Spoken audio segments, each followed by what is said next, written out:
Hi everybody, it is Chanda Sparkles, and this is AstroTarot Tuesday Night Live. We are here live yet again, giving you all the happenings in the cosmic realms for all astrology lovers.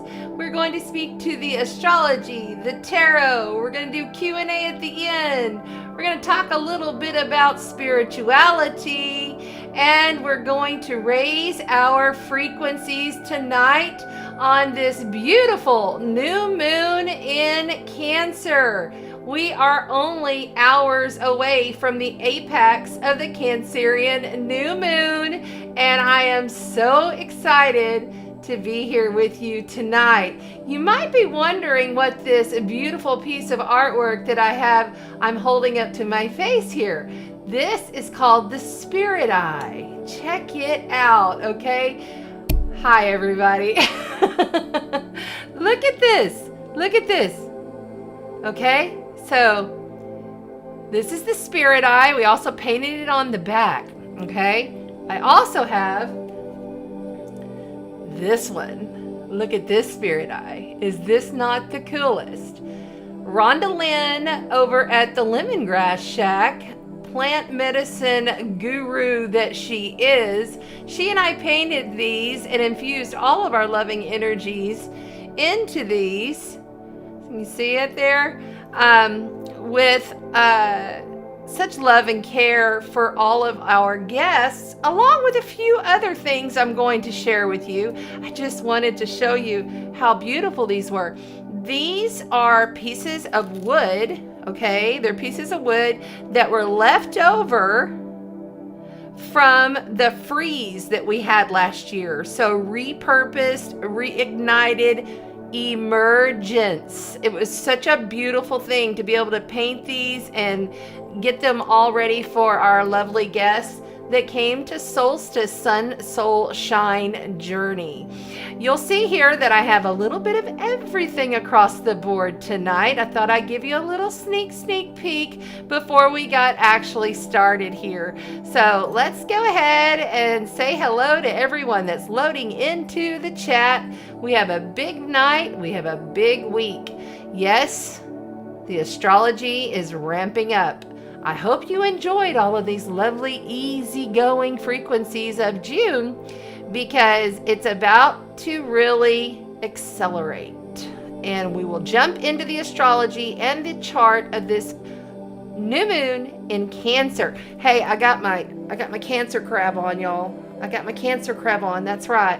That's right. I'm all sporting it for my Cancerian beautiful cardinal water signs that kick off the summer season in the northern hemisphere and the winter season in the southern hemisphere. I trust and hope that you all had a beautiful, lovely solstice. All right, let's see who's here. Hi, Donna. There's Jerry Lynn, my beautiful moderator. How you doing, sweetheart? Thanks for being here. And I see Tammy's here tonight. Hello, beautiful Shauna out of California there. Dominique, yay. I'm glad that you made it in here to see all of our lovely smiles. Everybody in the chat, don't forget, because we have new people popping in all of the time, be sure to list where you're coming from. Hi, Erin. And there is Christina Kars with Christina Kars Wellness, who is the sponsor for Cancerian season, giving away a free Reiki session or sound healing, and she'll do that either via Zoom for the winner if they live far away, or if you're here in person, or if you're even anywhere near South Texas.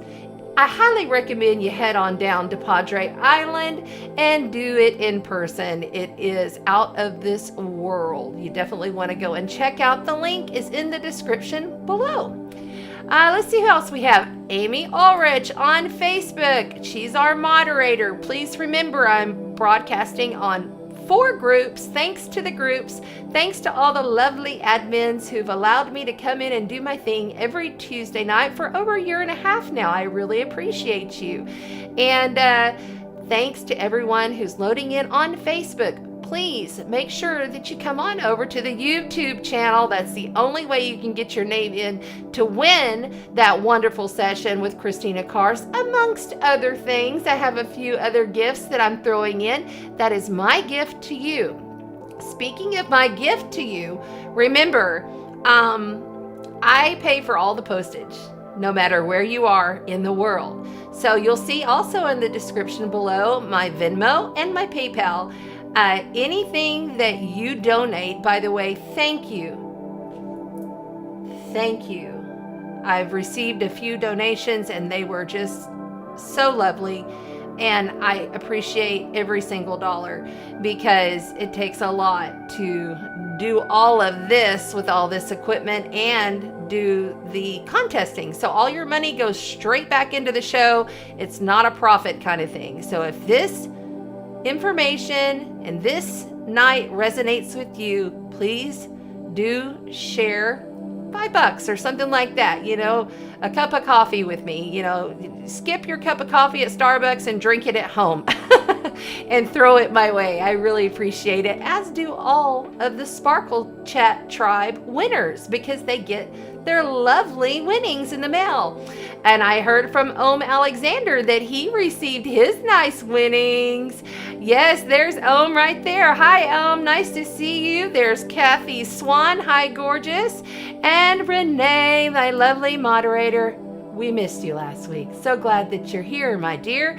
Hi, Yvonne. Thanks for joining us tonight. And Catherine, welcome, welcome. Catherine out of Philadelphia. Nice, nice. And let's see, we have Deidre here. Oh my goodness, Cancer in Austin. Yay! Happy solar return. That's another thing that would be interesting. Everybody put your sun sign. By the way, when we get to the tarot portion, it's a good idea that you know your sun, your moon, and your rising sign. Prior to me even opening up this microphone, I set in my pyramid, I have a 7-foot Russian pyramid, and I meditate and I connect with you through code, through frequency, in this now time or any time. And make sure that you know your top 3, because that is how you know you're receiving the messages. One way.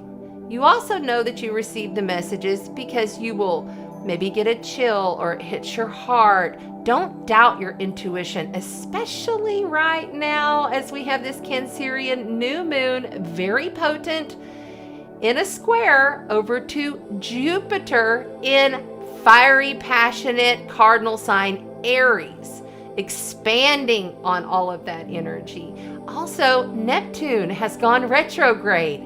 Now, understand this, Neptune's been going really slow for 2 months, okay? So this is also why we've had intense dreams.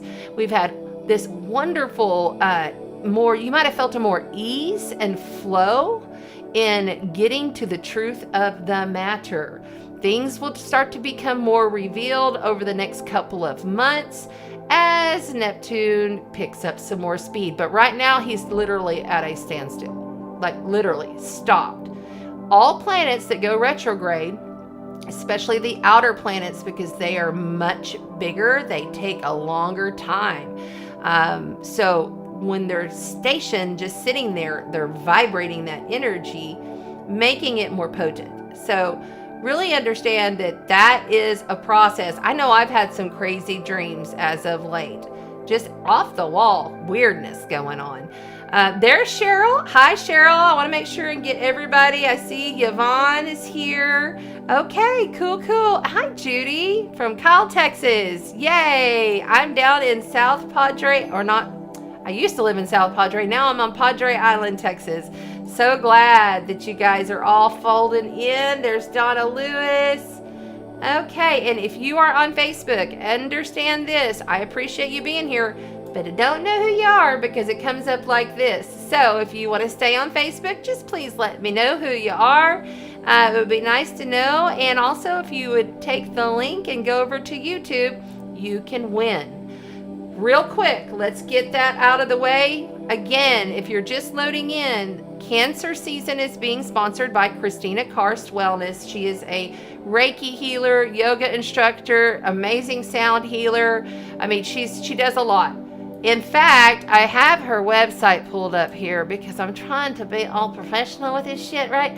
Okay, so I see here she has, if you're in our area, Corpus Christi area, she has a tune in to your frequency yoga sound bath event coming up, which is going to be July the 17th at 3 o'clock at Island Fitness here on the island, Padre Island, Corpus Christi, Texas. You can go ahead and join up for her class. Go over there to her website and check it out. All right? Sounds good. Sounds good. All right. Now that we've got that out of the way, also, I will be also giving away this lovely, for Cancer season, I kind of felt like, oh, come on now. Come on now. Work with me, camera.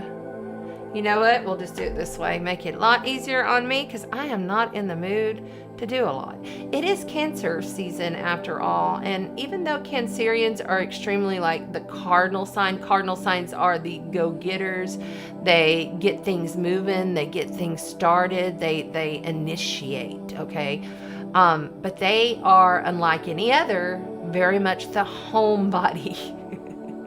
They like to be home and they like to take care of their family and their kids and their plants and their pets. They are ruled by the moon. So this is a very potent energy. Very important to understand that it's time to have a little patience and flow into that energy right now, even though you're going to feel like you're being pushed to jump. Patience. I did a card read before I opened up this mic. 2 cards of patience came out. I only pulled 3 cards. 2 cards of patience. One literally said patience, and the other one was the 3 of Wands, which I consider to be the law of attraction card, which what does it take to law of attract something in? Patience. That's your theme. Also, I must just say, since I'm not going to see you, because we're right on the corner, on the cusp here of July, I'm calling July Jumping July. Jumping July, because you're going to be jumping and jumping and jumping in multiple ways. We'll get more into that when I pull up the astrology. Let's finish. Let's stay on point, Chanda. Okay? Yeah, I hear you. Let's stay on point.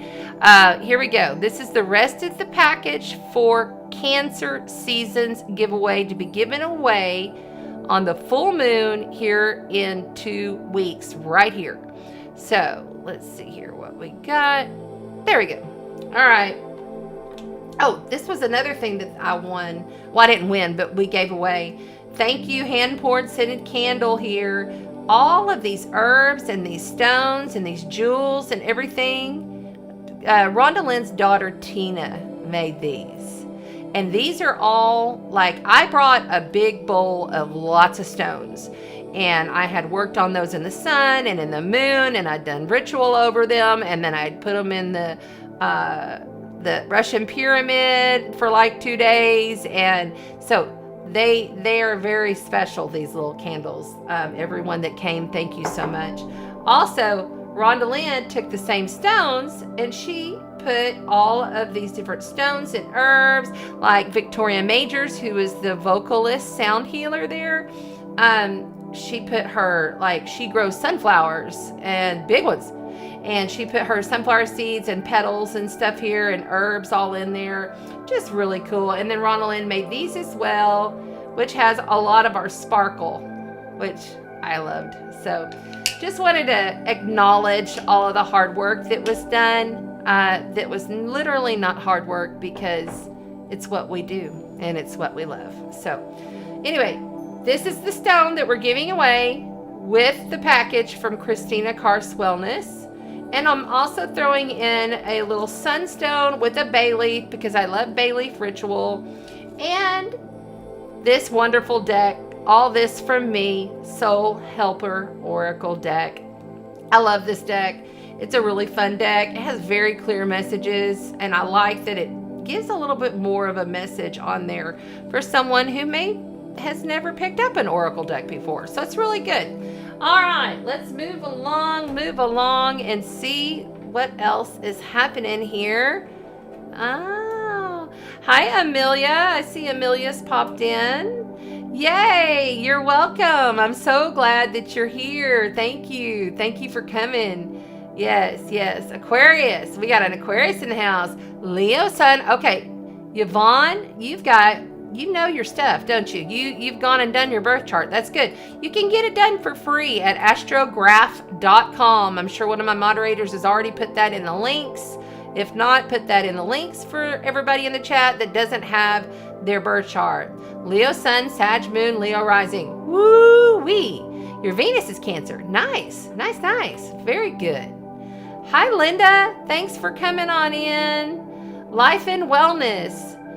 Oh, man. I'm so glad you're here. I am so excited to see you in the chat. That's amazing. Hi, Erin. So glad to see you here. Thank you. Okay, cool. Let's get going here. All right. We'll come back to these cards, and we're going to go ahead and pull that up for a minute. How's everybody feeling? It is a new moon in Cancer in a square, which a square is a challenge, over to Jupiter in Aries. This week's beginning feels really like kind of fluid, like you just want to go with it, which is good. You know, you want to just go with things, always try to be in flow. But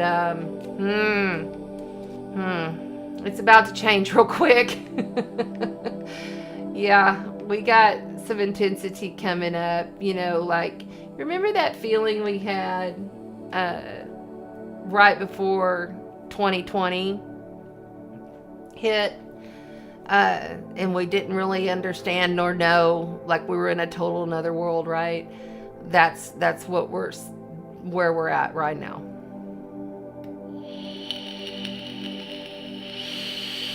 But there's a but.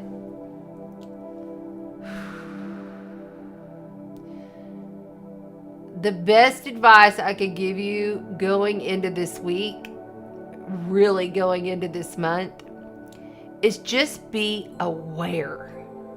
Really turn up the volume on your awareness and truly understand that when we start looking at Mars is the planet of war. Mars is the planet of aggression. Mars is the planet, and when he's in his home sign of Aries, he's fired up. He's ready to go. And he's in the last degrees of Aries. Okay? And he's going to square Pluto over in Capricorn. Pluto retrograde. So, and Pluto is power. Pluto is deep, dark stuff, you know.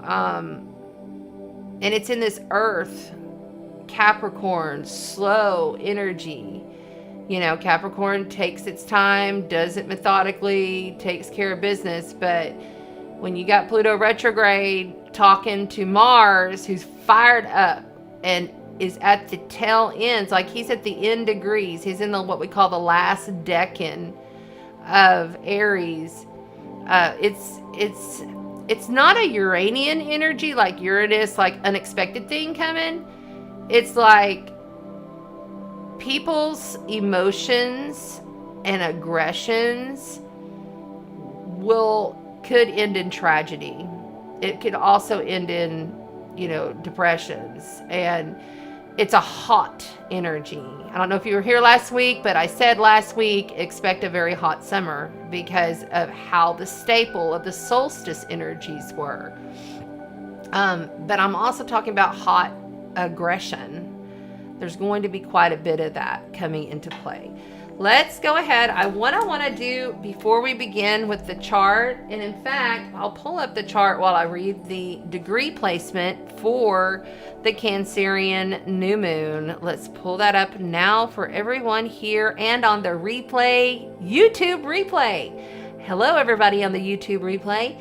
Hi, I'm so glad you're here. Please make sure you like, subscribe, and comment on the replay video after this video's gone live for you in the live chat. You have to come back and comment. That's how you get your name in the drawing for Christina Carr's Wellness, free sound healing or distance Reiki session that she can do via Zoom with you.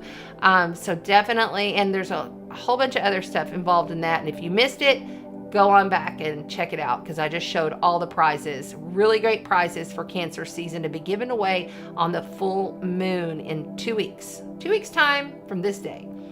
All right, so let's do this and let's pull up the chart. My Cancer, I mean, I will be honest with you. I'm a south node of the moon, and the south node of the moon, for me, is Cancer. And my north node of the moon is Capricorn. It's the only Earth I have in my entire chart other than, other placements that are opposite of me or whatever. Like my Taurus is opposing my Scorpio. Anyway, I've been really I took a shower and I let my hair dry, and this is how I showed up. I did not brush this hair. This hair is exactly, I brushed it after the shower while it was wet, but I just let it dry. And I'm just kind of in this homey, comfortable, just kind of floaty feel. We did a lot of really good work over the weekend with our solstice sweat, and I'm just kind of still feeling into a lot of these energies. And this is a dark moon. Realize during dark moon, that's when dark practices are taking place. Also, there's a lot of witchcraft that happens during this time. It's a time for casting spells. So be aware of that. Set your intentions, do your rituals, 24 to 48 hours after the new moon apex, okay? And when I say apex, that means when it comes to exactitude, okay? That's when you want to do all of your stuff. Once you can look up in the sky and you can see the crescent moon in the sky, that's when you start to initiate. You can be thinking about it. You can even go as far as to write a list down if you want. But if you're really wanting to just totally put it into play and grow with the growing moon, grow your, I'm going to do a workout. I'm going to lose weight. I'm going to grow a garden. I'm going to get a new job. I'm looking for a new love. Whatever it may be, I'm going to move. Those intentions will grow and come to completion normally by the next new moon, or even as soon as that full moon apexes and there's an illumination. Okay, there's a reveal. So work with the cycles. The farmers do it. Who was it? I think it was Cheryl. Was it you, Cheryl? You sent me a message saying that she was reading the Farmer's Almanac and she was shocked at how much astrology was in there. I'm like, yeah.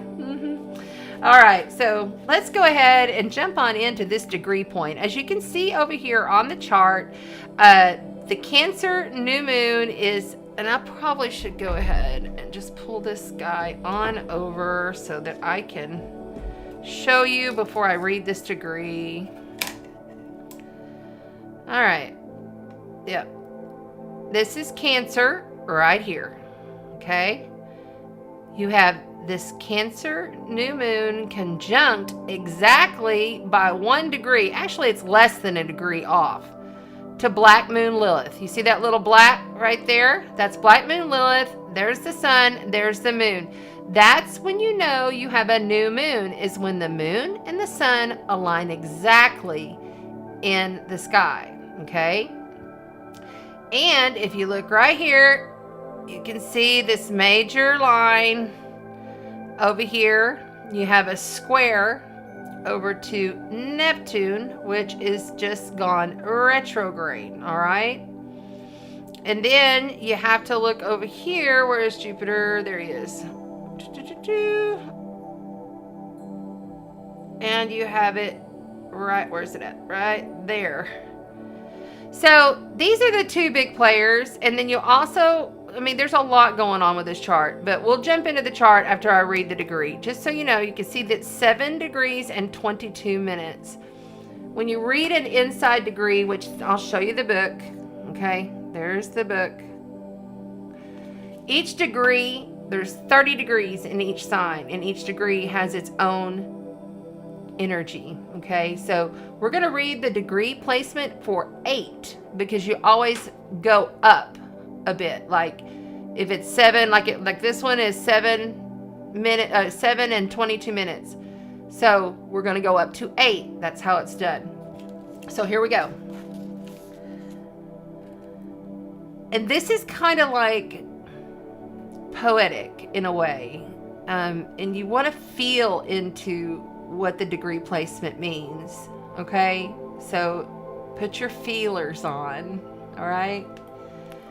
Okay, Cancer, 8 degrees. An alchemical text written on parchment. And if you don't know what parchment is like, and I'm just saying this because I was like, I don't know what the hell that is. Parchment is like the skin of an animal that they used to write stuff on back in, like, you know, the old days. So interesting, huh? Or it's like the stuff that you see, like a leather lampshade or something like that. So an alchemical text, alchemical to alchemize, get it? Text written on parchment. That's the title of this degree placement for this Cancer new moon. The code that brings everything together is here remembered and insisted upon. You cannot shake off the authoritative understanding of, I like to say understanding, so I'm going to say that again. You cannot shake off the authoritative understanding of the higher aspect and its call. Can't shake that off. Not here at this degree. Your intuitive flow is coming in. You're being called, and you know what that's about. Each unique soul knows. You are riveted to the spot inwardly by the story, the myth, the legend. For you believe in the chronicle, the birthright of realization, penetration, and return upon the spiral. So the spiral, this is how energy flows, right? Okay. This way of being also calls up wild events and experiences. Yeah, we're about to have some of those. We're already having them, but okay. This way of being also calls up wild events and experiences. In order both to challenge and to rally your understanding into renewing itself by encompassing what is anything but already cosmically clear. This way, I'm going to say it one more time. I want you to really hear. This way of being also calls up wild events and experiences. In order both to challenge and to rally your understanding into renewing itself by encompassing what is anything but already cosmically clear. And as you discover how to enjoy and partake in the chaos below, and to commune within and heighten the dedication above, the path of always having known these things before will reawaken in a whole other sense and become life-giving, life-renewing, and richly permeating and true. This is a magical moon, okay, in itself. That degree in itself is very magical. You know, writing anything down, much less alchemizing it on parchment paper itself, is extremely magical, because there's something that happens that the universe has no choice but to become the co-conspirator with you to bring you what you need. But it takes patience, doesn't it? It takes us knowing that we've written it down, or we've put it out there, however it is you do so, and forgetting it. Not giving it a lot of our attention, because that's how it manifests, right? So really work with that kind of an energy. Really do that. If you don't normally do that, do it. Do it this time. 24 hours from tonight, tomorrow night, into the next day. Go ahead and write your intentions. Good idea. Okay, let's go ahead and look at this chart a little closer. Excuse me. Okay. All right.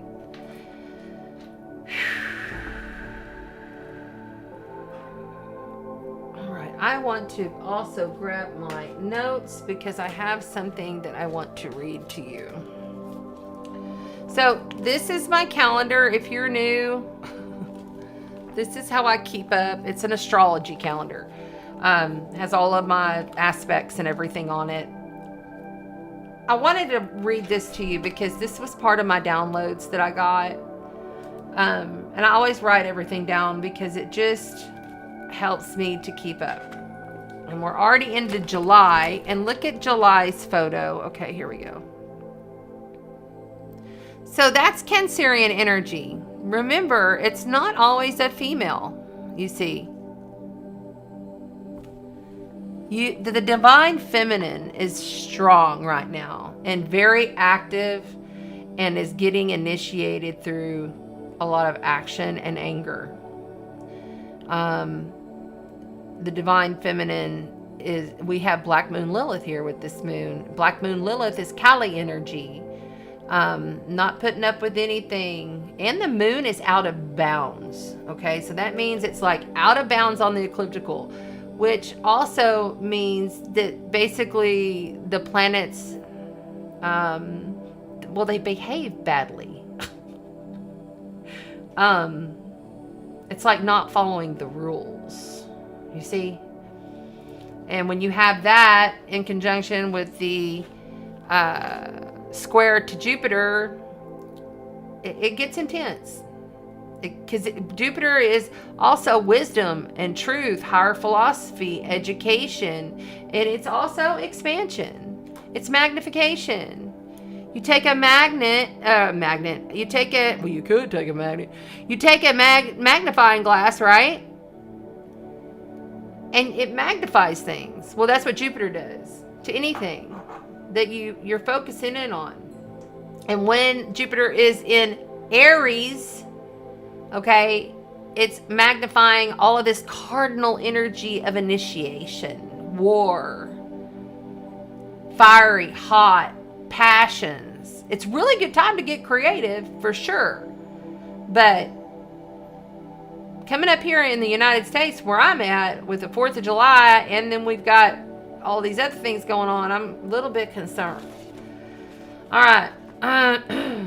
So this is what I wrote for jumping July.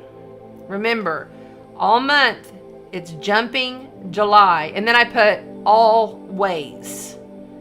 Not always, one word. Always. There's going to be all kinds. We're going to be jumping in our consciousness. We're going to be jumping timelines. And we'll also be probably jumping to go and get out of situations because we didn't use patience. Patience is key here, but you're not going to want to. People are going to want to just jump and go with things, and then they're going to end up in situations that they will regret. But I did put this. This doesn't mean okay, so you can also get yourself into trouble by not taking the risk right now, by not going somewhere. It's a really clustered of an energy. I wrote, be bold. Expand into a different direction. Release reality that doesn't feel right. We must step outside of our comfort zone. Then the universe responds. Okay, so that's kind of like the overheading feeling of this moon and this week ahead, literally probably month ahead. Because the divine feminine is angry. And that's being seen very much so in the world. But if you're going to, and I'm going to say it, I say it every time, if you're going to focus there, that's where you're going to live. And that's where you're going to create. Let's not forget, we have Neptune. Let me just go ahead and do this. So we can start from the beginning. Okay. Right up here in this corner, you're going to see Cancer New Moon today, 9:52 p.m. Central. You'll have to check for your time zone. Do not pay any attention to the houses in this chart. This is casted for my location. If you're in my location, then you can. But we're going to just focus on the astrology in general without the house placements for this general forecast, okay, for the world. So, like I said, you have Black Moon Lilith right here in conjunct with the moon and the sun right here, 7 degrees. So you can see it's 8 degrees and 35, 722. So it's just right there. Anytime it's right on top of it, it's very potent. And I wrote a little bit of something about Black Moon Lilith energy. You know, she is Kali energy. And Kali energy, what'd she do? You know, it's also Adam's wife. You know, before Eve, Black Moon Lilith was Adam's first wife. And she got pissed and she left. And then it was a bunch of, I'm not going to get too deep into it, but it was a real difficult, that's the mythology around Black Moon Lilith, okay?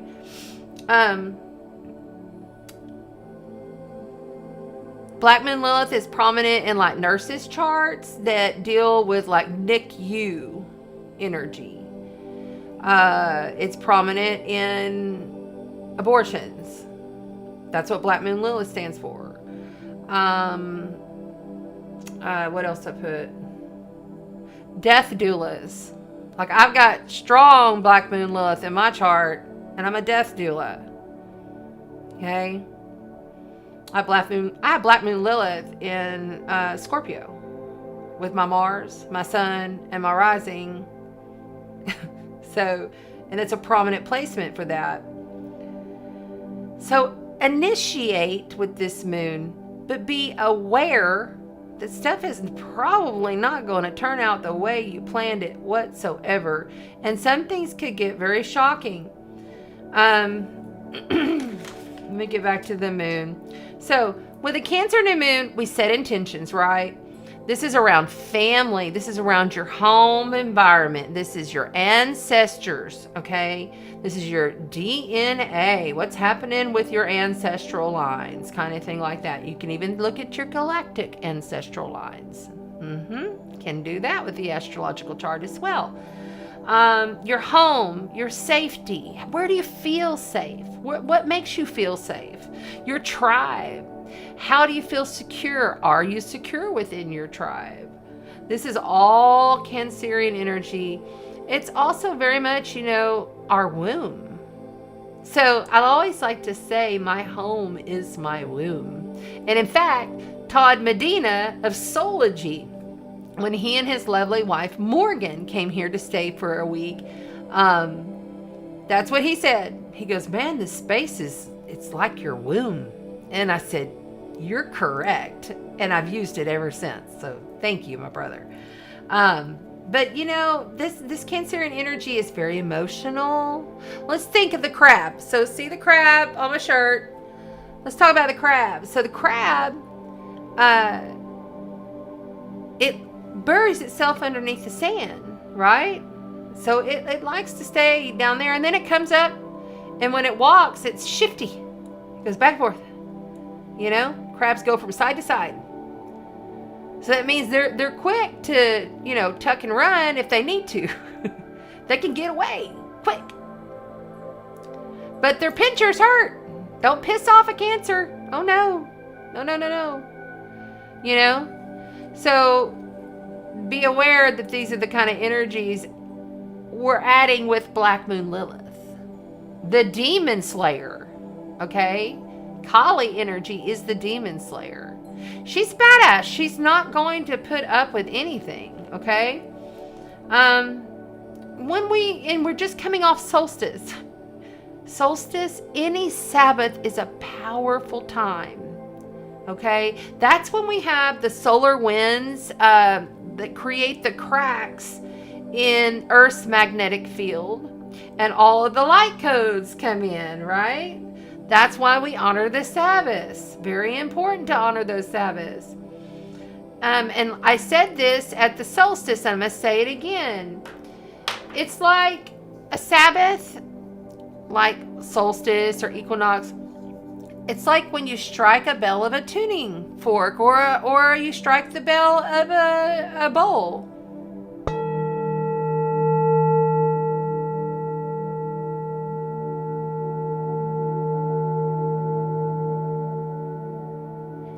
The energy reverberates over that period of 90 days up until we have the fall equinox. So all of this information is really important to know and understand as you're moving forward. You know, when you have a square like we have on the chart, which I will go ahead and mark it here. So here is the Jupiter square, okay? Jupiter is the planet of expansion. Jupiter is in Aries, squaring off to this entire bunch of planets right here, okay? And it's exact, like literally 7 minutes and 18, 7 minutes and 22. That's like 4 seconds away. You don't normally see them that freaking close, that exact. This is the cosmos saying, look here. And squares are about action. They are regenerative. They are quantum. Okay?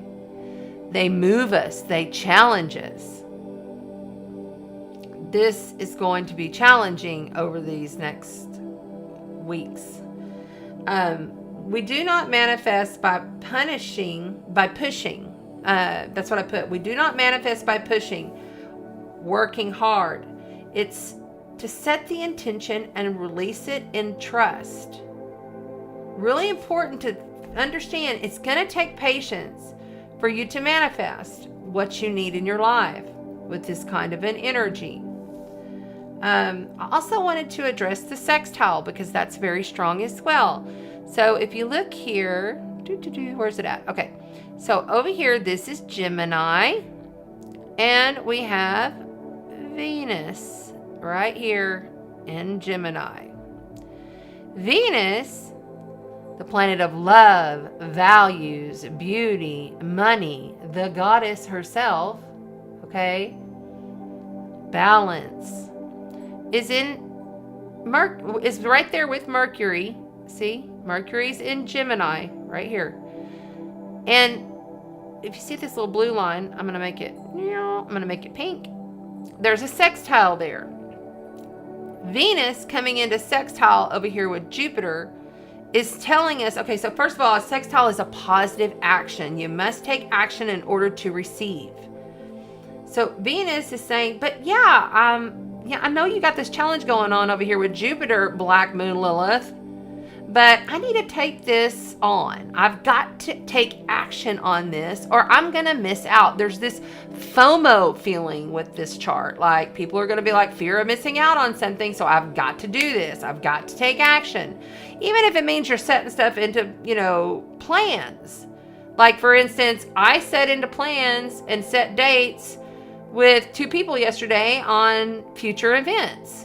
Let's get it set into date, because I know these energies, and it's important to at least set the date and have like a game plan, then to have patience and allow the universe to show us the unfolding. Okay? Not set everything in stone right now. It ain't gonna work. It's just not. Yeah, we can manifest by raising our frequency, singing, toning, joys, walks, swims, laughed. I put all of that energy here. Staying in that, please, and do not overdrink or do drugs during this time, because that can turn real bad real fast. Just please. And I know it's a holiday weekend and people are going to do it anyway, but y'all, it's just not the energies to play with. But if you're trying to initiate something creative, if you're trying to initiate something positive or spiritual even, maybe you're trying to awaken more of your own spiritual consciousness. Maybe you're trying to expand on that consciousness. Really good time for stuff like that right now. Let's see. I want to make sure I'm not missing anything as I'm going through this chart.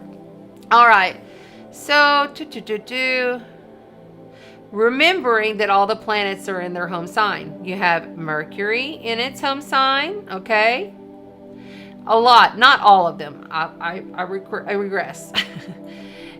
You have Mars. Here's Mars. Let's talk about Mars. Okay, here's Mars in Aries, okay? Mars coming up at the end of this week is going to be, and I'm just going to go ahead and put it, because it's already starting to come into play, because it is part of this chart. This is Pluto retrograde up here in Capricorn. See, there's a square right there. Shoot. I don't like it when my lines are wrong. I'm trying real hard, y'all. I'm trying real hard to make this look pretty for y'all. Y'all know I get kind of crazy with it. There's a square going on. There you go. And it's building, okay? See, it's at 25 degrees. It's about to be at 27 degrees exact at the end of this week. Exact on Friday, I think. Friday or Saturday. We'll look at the calendar in a second. Okay. So, this is combustible darkness, okay? This is evil shit right here. This is fighting. This is arguing. This is intensity. Yeah. I could see the electromagnetics and the galactics and the news and all the cyber stuff and food supplies, awakening, clarities. All of these kind of things are about to be initiated, because we have other aspects that are going to follow.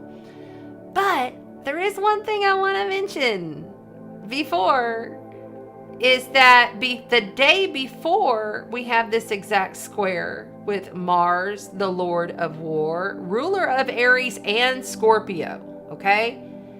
Pluto is the ruler, right here, Pluto in Capricorn is the ruler of Scorpio as well. So these two energies work well together, which means, okay? So before that, we're going to have the moon. And that's on Thursday, I do believe. The moon is going to be in square to Mars, okay? So the moon will end up here because it's in the early degrees. So it's just entered. So we have like 2 more full days. So Tuesday, Wednesday. Yeah, the end of the day on Thursday, most likely, I'll look at the calendar in a second, it's going to be in square to Mars. So it's like the more, and it's still the new moon. It's just barely coming into its existence, right? So you really want to be careful if you got plans over the holiday. Just keep it chill. Enjoy yourself. But I mean, I foresee fires. I foresee, and we always do on fireworks. You know, fireworks always catch on fire, but this is real, like, I could see people getting into accidents with this kind of an energy. And there's one other thing. When you're talking about the square between Mars and Pluto, that's kind of like evil shit. That's like if somebody's deeply depressed or been dealing with drug addiction or anything like that, they could go deep down into the bellows of darkness and do something that would not be good for them, you know? Check on your friends, anybody who's depressed, anybody you know is a little, you know, I've got a list of clients that I'll be contacting. But we got to pay attention here when Neptune is retrograde, because Neptune is also in its own sign of Pisces. There's always a higher octave and a lower octave of all planets, okay? And the higher octave of Neptune in Pisces is spirituality, awakening, beautiful dreams, fantastic creativity. You know, it's at the tail end, it's the very last sign, you know, and it's really important to understand, because it's been slowing. It's only gone 1/2 of a degree since May. If that gives you any kind of like concept of how fast this planet moves. So it's like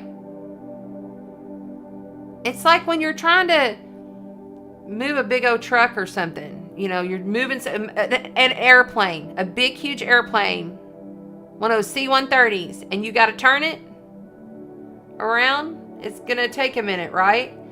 Versus like Mercury over here in Gemini, okay, in its home sign, that's flying fast. And because it's a faster planet, because it's closer to us, okay? And whenever it turns around, it's like when you're on a racetrack and you got to turn around real quick. See what I'm saying? There's a big difference. Anytime these planets slow, it reverberates.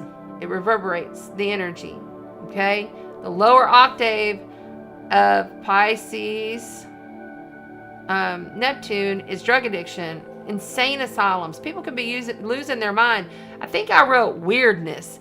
Lots of weirdness about to be happening up in this world, y'all. So be aware. Keep your awareness. Stay aware. I wrote, this is also my notes that I write as I go. I wrote, I live in a world of quantum magic and miracles. Just keep telling yourself that.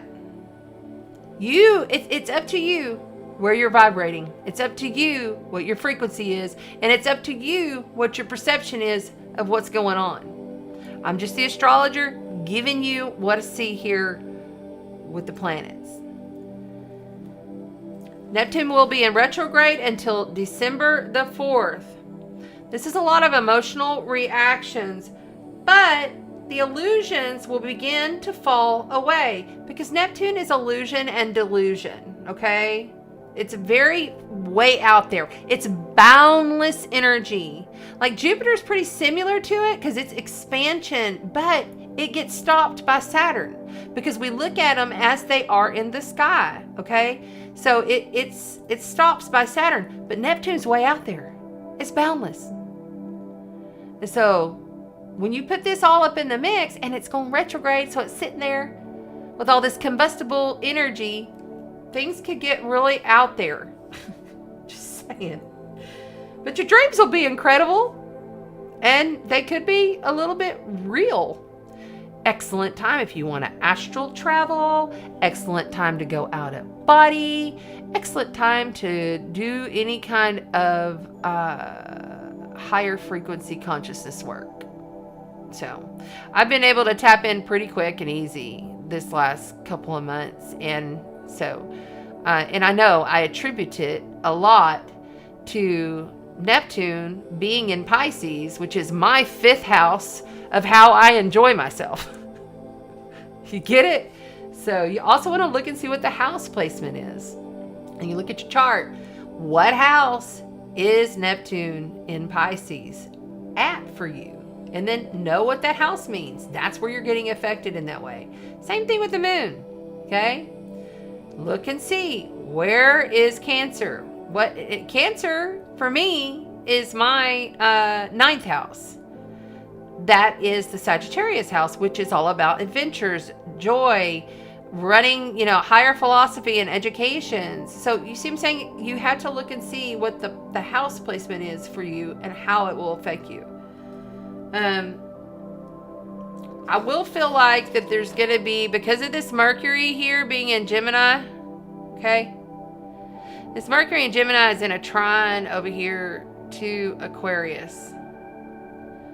Aquarius and Saturn in Aquarius, also at home. Saturn rules Aquarius, okay? Aquarius is an air sign. It's fixed energy. And when you start talking about Gemini squaring off and talking to Saturn is restrictions, controls. You got to do this over. Mercury's our mind, our thinking, how we talk, what we say. I feel like truly there's going to be a lot of dishonesty coming through with this energy. Yeah, lots of dishonesty. And we can't forget, okay, the only thing that we have on the opposite side of this chart, look, I want you to see something. Look at that. See all that? Everything is down here. There's nothing up here. There ain't nothing. What happened? Why's my pen not working? There's nothing on the top. Okay? So it's like everybody's gathering on one side. You see how it plays out in the world? Your job is, look here, we do have the south node of the moon, the karmic node in Scorpio. And when you start looking at all these planets, all zooming in, having the conversation with the south node of the moon in Scorpio, you don't want to be in fear about stuff. You don't want to allow people to fill you full of their bullshit. You don't want to have people telling you what you can and cannot do, That's Scorpio. I mean, Scorpio don't want to be in fear. Scorpios, So that's what we need to release the fear there, You have to do what's best for you in your life. And you don't let nobody come down and tell you how and what, This is going to be a weird month, I'm just saying. And I'm just going to also say it's going to be a weird rest of the year. So buckle up, stay aware, stay in flow. Keep your highest consciousness going.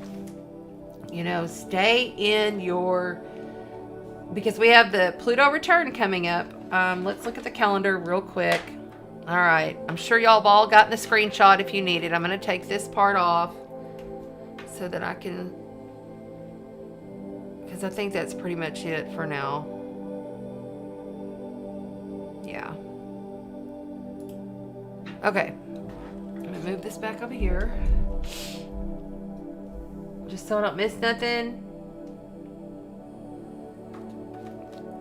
Mars is also out of bounds. That's right. Mars is also out of bounds. So you have the moon out of bounds. You have Mars out of bounds. It's like everybody's going to be off. It's going to be off. It's an off energy. But the thing is, it's a very, it feels as though you feel like it's okay. You know what I'm saying? That right now, this like Monday and Saturday, it was good. This good. I'm feeling pretty good, even though with all the stuff happening with the Roe versus Wade and all that. But there is something I want to say about that, okay? Have you ever thought or considered, even though, and I don't have opinion one way or the other. I'm going to be honest with you. I don't get wrapped up in that, and I don't watch the news. But I pay attention what comes across.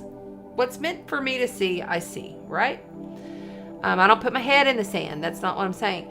But have you ever thought about maybe the universe is setting all of this up and making it to where, it goes back into the state's hands. Maybe the universe is setting this up so that it's not a justice of the courts kind of thing anymore, like where they're not handling it anymore. Maybe it's happening so that there could be an amendment made. You know, I mean, because until it got through that process, it can't get to this process. It's just like, you can't just, oh, I want brand new cabinets in my kitchen. Well, I can't have brand new cabinets until I take down the old ones. Right? And then there's a process, right? You got to like clean it all and put it all and you know, I mean, it's a process. So we'll see. We'll see. So we're at that Pluto return degree on, I'll go ahead and give it to you. It's on the July the 11th is the date of the exact degree return. And I'm just going to tell you right now, 4th of July is going to be cray. It's going to be very unexpected happenings. Very volatile energy this week. All right, so we're going to go ahead and look at tomorrow. And I have to come back because I'm kind of in the middle of 2 months. So, tough days tomorrow and Thursday. Starting to build in. Realizations. You're starting to understand that things are not what they seem. Things are not as you thought. You're going to have impulsive reactions. People are going to be reacting. Impulsive, emotional reactions happening starting Thursday as the moon moves into Leo. Fiery, passionate Leo. People are going to want to feel like they want to go have a lot of fun, and then shit's going to hit the fan is what's going to happen. Uranus will be in a sextile to this new moon tomorrow. That is emotional action needing taken, but you don't know what the hell it is. Okay. I put, it is positive for group activities. Okay. So like getting with groups, hanging out with people or whatever. It's a positive for that, but it's also a negative. See, that's what this whole week is an oxymoron. Like the energies are like, well, this looks really good, but it is complete opposite.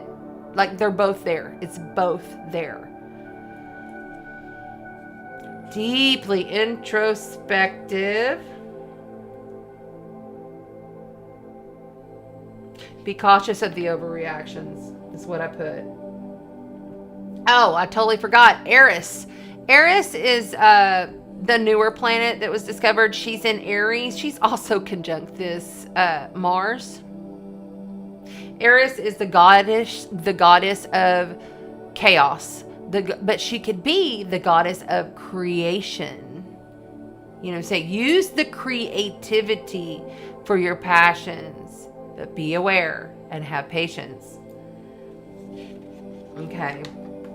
And then Mars out of balance, impulsive, volatile, and emotional. Yeah. I'm just going to say what I wrote on this calendar. If you're new, this is my astrology calendar. I just kind of keep up with things this way too. I wrote fireworks out of control. Willful. We will also have governmental controls coming down. And really, because that Mars square to Pluto is so intense. It's an intense energy. Check on your friends. Check on your people that are, may be prone to being depressed or doing drugs or alcoholics or feeling low. People are going to be real emotional, and they could take action on that emotion that would not be good for them. Stressful, angry, provoking, crabby. These are some of the words I wrote for Saturday and Sunday. On Sunday, we have Mercury in a quincunx to Pluto. So not only after we've had the moon square over to Pluto, then we have Mars square over to Pluto. Now we've got Mercury in a quincunx over to Pluto. And Pluto retrograde ain't playing. It ain't playing. And that's deep, dark stuff. Deep, dark, evil stuff going on with this chart. I saw like a demon's face when I did the meditation. I was like, ooh, okay. Many minds are going to be changing on Sunday. Don't take action on what you've changed within your mind quite yet. If you can wait on stuff, allow it. Allow. Because there's unexpected happenings coming in on Monday, the 4th of July. Big ones, because you have the moon in Virgo now in a sextile to the sun in Cancer. Taking practical steps through what you emotionally know can nurture you through whatever it is that just happened would be a good idea. You would see gifts from that. But the moon is going to be in square to Venus. Our hearts, our love, our values. And the moon is going to be in a trine to Uranus. And that's unexpected events coming in. Flowing in. There's nothing you can do about it, kind of thing. And then we have, and that's Mercury at the very tail end degrees. See, that's the other thing. All these planets are at the end degrees. So when they start getting at those 28, 29, the last 20 degrees, but really 25, 26, 27, 28, 29, that stuff starts feeling real intense because it's coming to completion. It's coming to the end, okay? It's going to move over and we're going to have a new cycle. I'm going to go ahead and give you a little hint on Tuesday, and I'll be back here next Tuesday to talk more about it.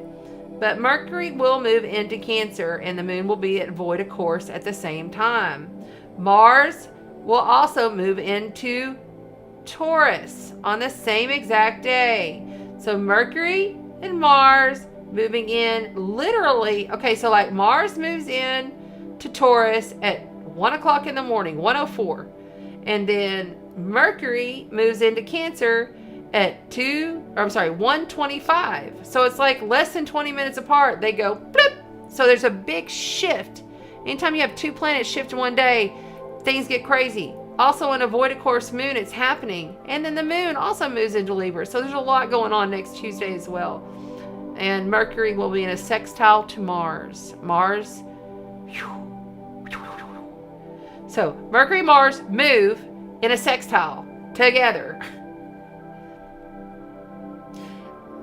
There's a lot of good positive coming out of this for people who are initiating action in a positive flow manner for themselves, knowing that they must be patient and knowing and being aware that shit is going to be hitting the fan, that people are going to be volatile, angry, provoking. People are just going to be people that aren't aware like we are, that are here right now and in the YouTube replay. Just watch it. You watch that shit unfold. It's coming. And that's the astrology for the night. Okay, if we have any questions, I will tell you this. At the end of the month, we got Jupiter going retrograde. It's very, very, very, very, very, very important that you understand when Jupiter slows down, and he's starting to slow because he's a big planet. He starts to slow down and then he goes retrograde. We got an expansion halt because Jupiter is a planet that helps us to expand and magnify. Jupiter is a benefit. It's a beneficial planet. Okay. So it brings gifts. Things just fall in your lap kind of thing, right? Especially if it's in your sign. And it's on the world, like I don't really care for it when Jupiter goes retrograde.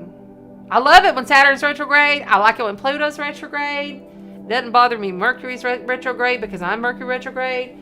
But I'm not a fan of when Jupiter goes retrograde or even Venus because those are our benefits.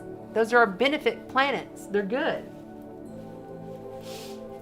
So, And we'll jump into more of it next week. Next week, we'll be talking about the Pluto United States return. We'll talk deeply about the Pluto United States return next week because we have that Pluto return happening on the 11th of July.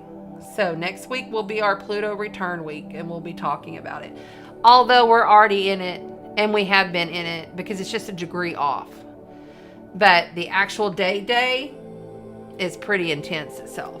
So, all right. Yes, let's move on. Let's move on. Okay, let's move on. See what we got here.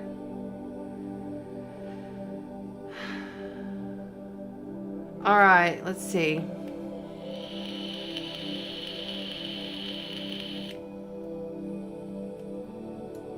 Yes, Renee is correct. Exactly. Fire keg, pin up, collective rage.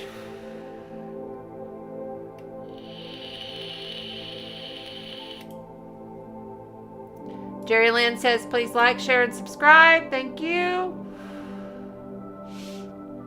Now remember, I'm on multiple places, not just YouTube. So y'all come on over to the YouTube and make sure you like, share, and subscribe and comment on the replay to win the prizes. Every month we do giveaways. Okay. Yes, Madness says, please smash the like button. There you go. Thank you. I appreciate you and I love you. I truly do. You know, I had to step out of my comfort zone, and that's what I read on that theme. You know, the download that I received when I was tuning into this moon yesterday, and I wrote it right across the top of my calendar. That's how I do it. Because then I save these calendars and I look back, you know. Be bold, expand into a different direction. I've been kind of, you know, here and there doing events, but I have just worked with the same people. And I worked with all brand new people, and it was beautiful.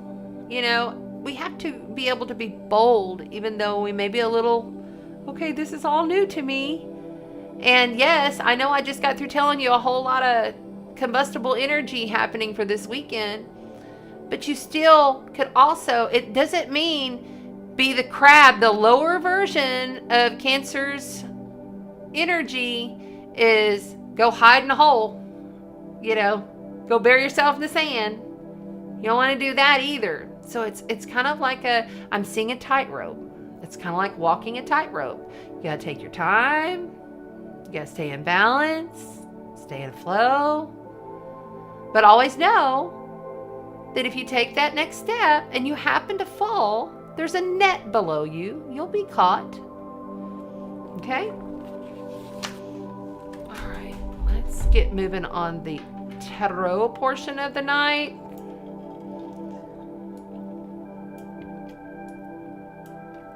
Aaron has a good question. Does that mean making decisions before or after Jupiter retrograde?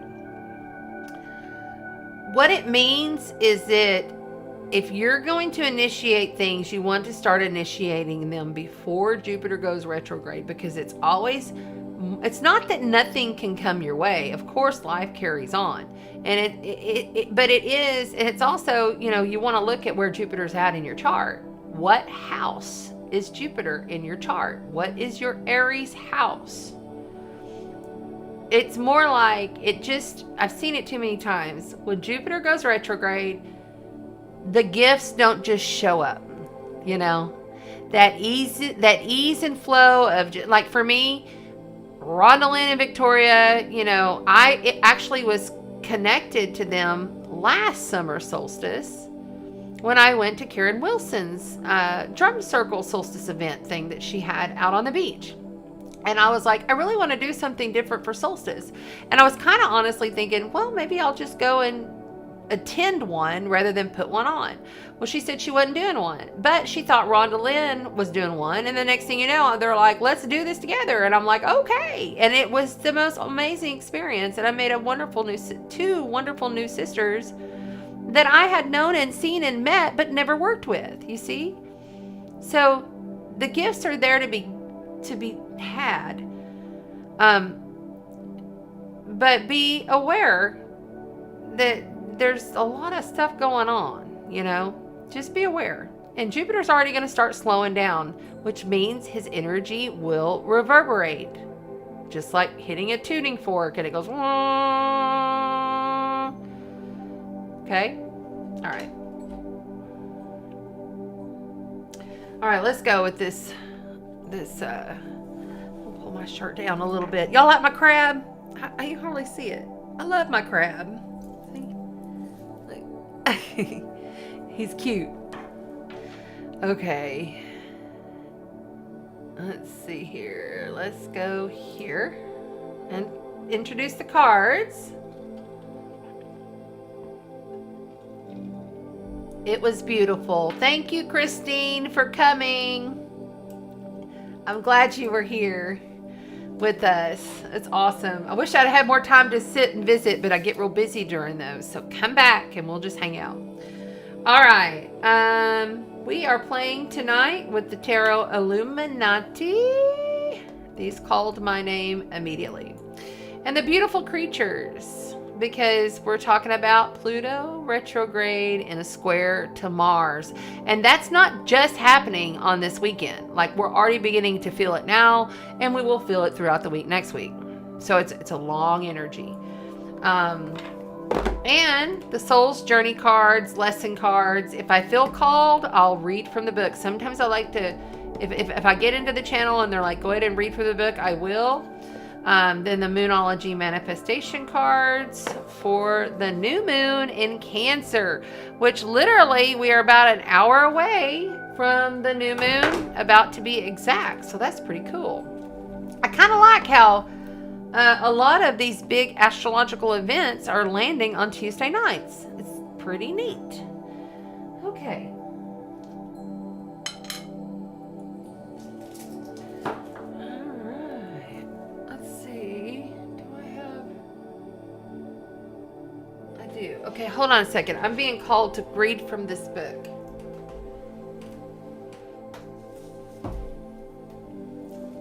Wasn't expecting that, but we're going to do it. All right, here we go.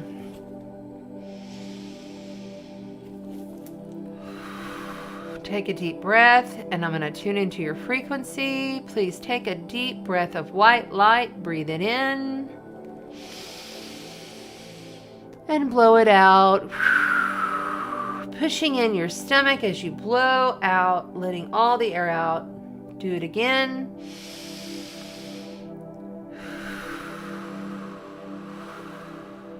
And one more time. And hold for 1, 2, 3, 4. Blow it out. Okay. I use this book much like you would a Bible. I don't read it cover to cover. It gives me the message that I need in the moment. And I only read it really when I'm called.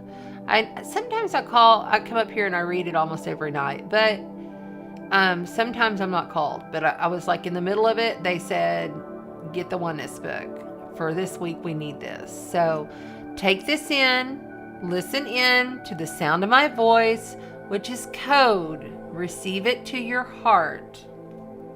All right.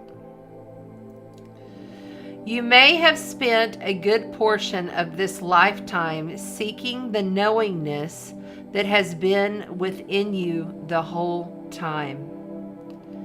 And you may have had a glimpse of the very thing you have been searching for without realizing it. For the state of silent awareness is not one that shouts at you to be recognized. It is subtle. It is simply there. And you are there. And then you are back within the embrace of the illusion over and over again. You begin with a flash of You begin with a flash of illumination, the feeling of having attained an overview, and then the clarity recedes once more. Ultimately, the perspective of pure awareness is retained. And as you continue to ascend vibrationally through the levels of physical perception, you realize that you have come to embody the isness that you have tasted in the center of the storm. When that perspective is recognized and is known to preside in your awareness, you know, without knowing how you know, that you are no longer where you were. It's just the isness. You know, we have to live up in this illusion. We have to live up in what's happening to us and around us. And then when that consciousness flow comes in and it's so beautiful and everything just comes together so lovingly, and you feel all the tingles and you get the signs and the synchronicities and the knowingness of the isness that is. And you don't really, it's like being in that flow of not really actively pursuing it, just being in that loving awareness and in that allowance state. Very important to do that. Yay. Thank you. Nice.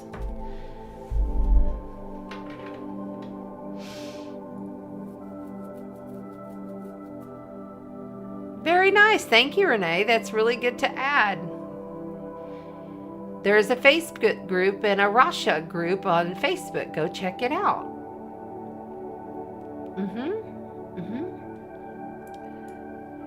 Very good. All right, so we're starting with water.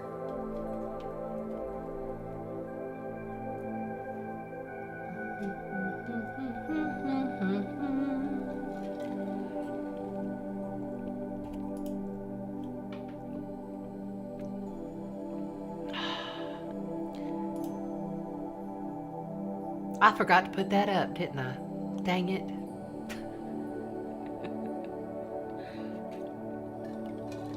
Oh well, it's there.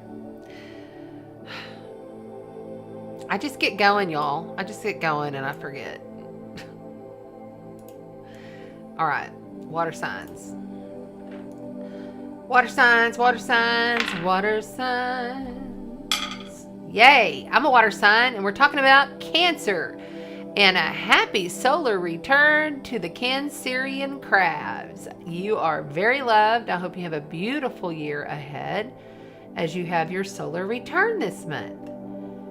Let's see, and the time. Thank you, Jerry Lynn. And she is so big. Okay, there we go. 122. Nice. Master number there. Very good time. We're talking about Cancer.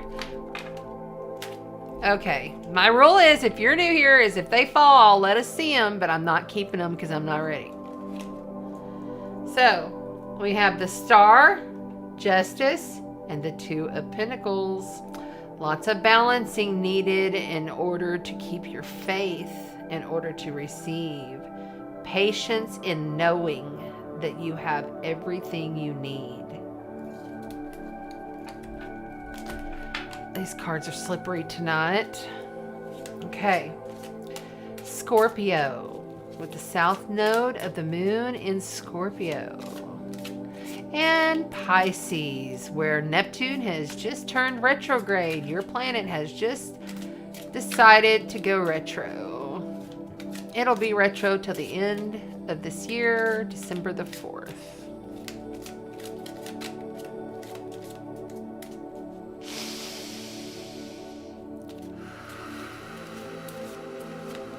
Right there.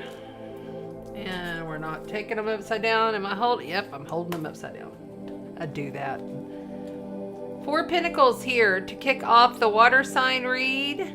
Four of Pentacles. I think I'm going to go ahead and scoot it in a little bit. Hold on a second.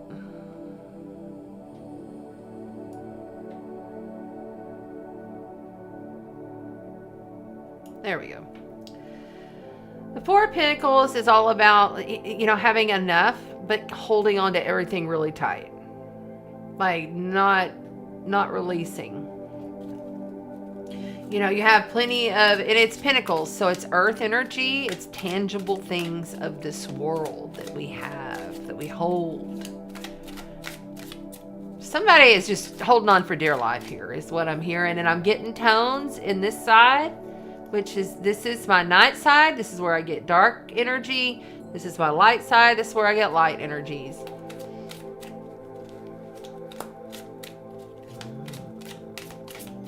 Water signs. Let's go. Water signs. Right there. 3 of Swords. Okay. Getting tingled and touched. Here we go. Alright, 4 of Pentacles and a 3 of Swords. 3 of Swords is the ultimate heartbreak card. Ultimate disappointment card. It could be a death. It could be a death of a situation.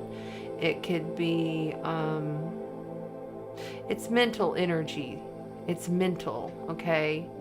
But it's something that you continually loop over and over in your head. And it's extremely painful. It's one of the most painful cards in the deck.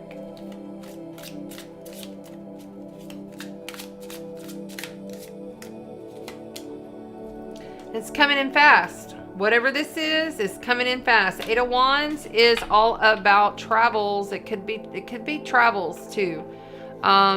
But I feel like this is, whatever it is, it's something coming in fast. And you really need to hang on. Hang on. Coming in from outside of you is the Lovers. This is Gemini. Major life event, major arcana card. Gemini. This is about dualities and oppositions, okay? Somebody is coming in, and it's really somebody that's not on your same page. They're not on your same page. They may be thinking they are, but they're not. They think, yes, okay. They think that they are. But they're not. 6 of Wands. This is Wands is fiery, passionate. But I feel like whatever is going on here that's been so painful, that's happening so quickly, that you're really feeling like you're going to need to hold on to, and I'm not talking about holding on to the pain. I'm talking about you got to hold on for dear life for whatever was about to come around this curve here. Because this is going to come in. See? Do you see these wands? Okay. You see how they're shooting? They're shooting directly into this challenge position card of heartache.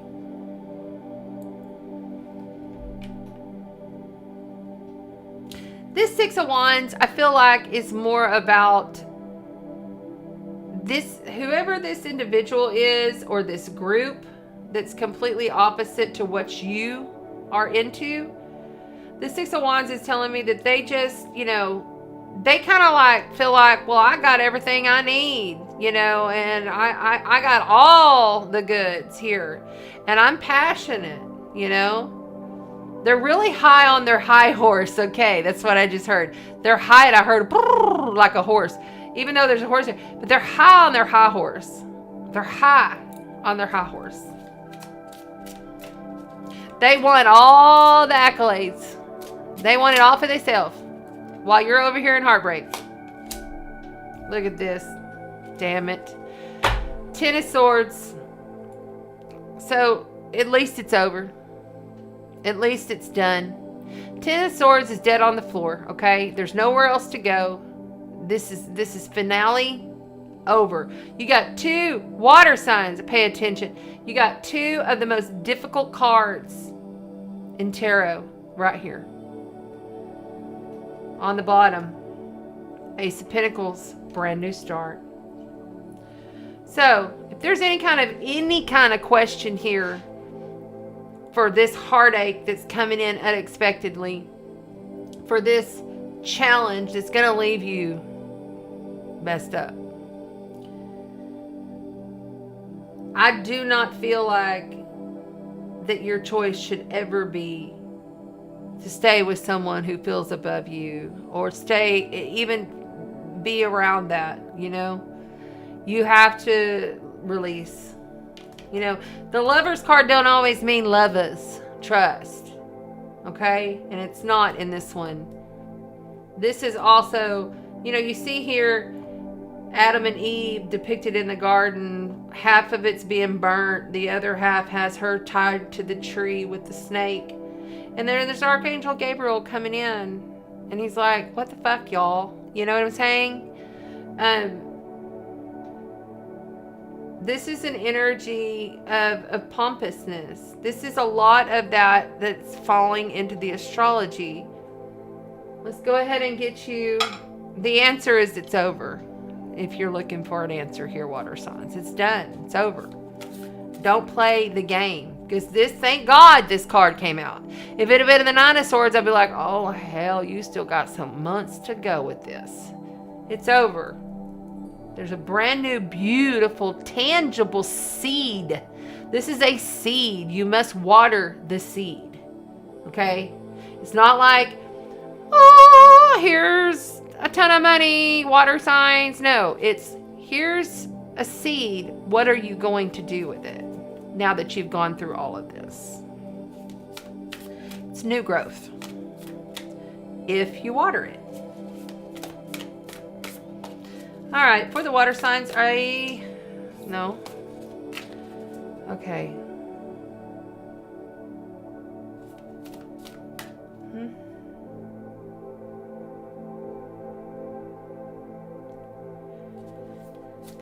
Eat. Okay, something's going on with what you eat too. I'm feeling they're saying like something's going on with what you're intaking. Okay.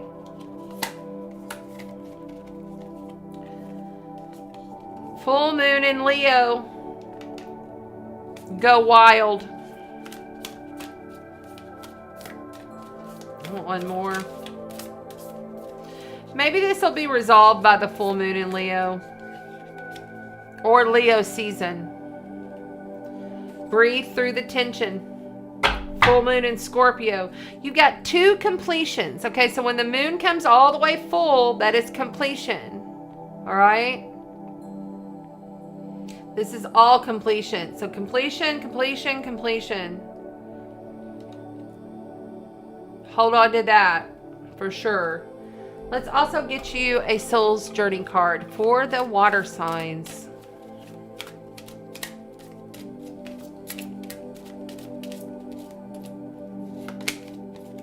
Relationships. I am attracted to those people who serve my higher good.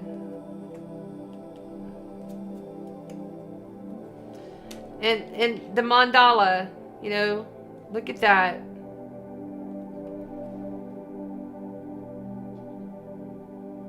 The code. One more. Right there. Discipline.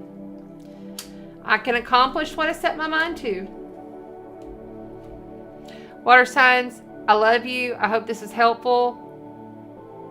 If there's any question, the main message here is this is complete. This is done. This has run its course. Don't go back. Don't try again. It's over. Thank you, water signs. I love you. I hope that helps you. Phew. Okay. A little bit hard to start out the night, but let's move on and get to the next sign. I do want to shuffle these. Oh my God. Sorry, water signs.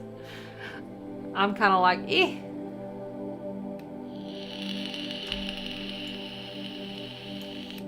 Yep.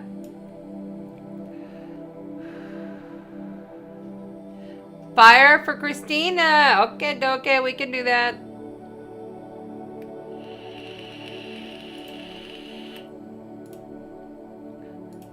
Oh, just teasing you, air signs. There we go.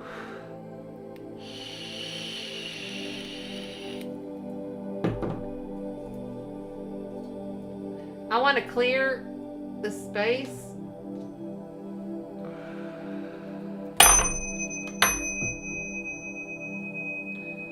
What just just fell. Something just fell. What was it? Oh, it was my Scorpio went flying. Ew, I hope that's not like an omen. Well, god dang. Gosh darn. All right, here we go.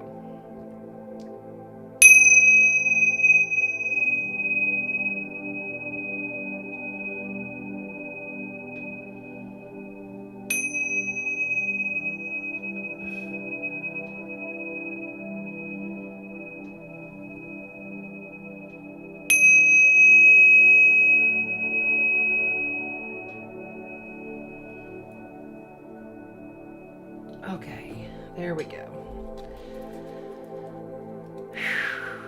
Deidre Hall, it's all good. Yes, it is. Did I put those right? Yes, I did. Okay.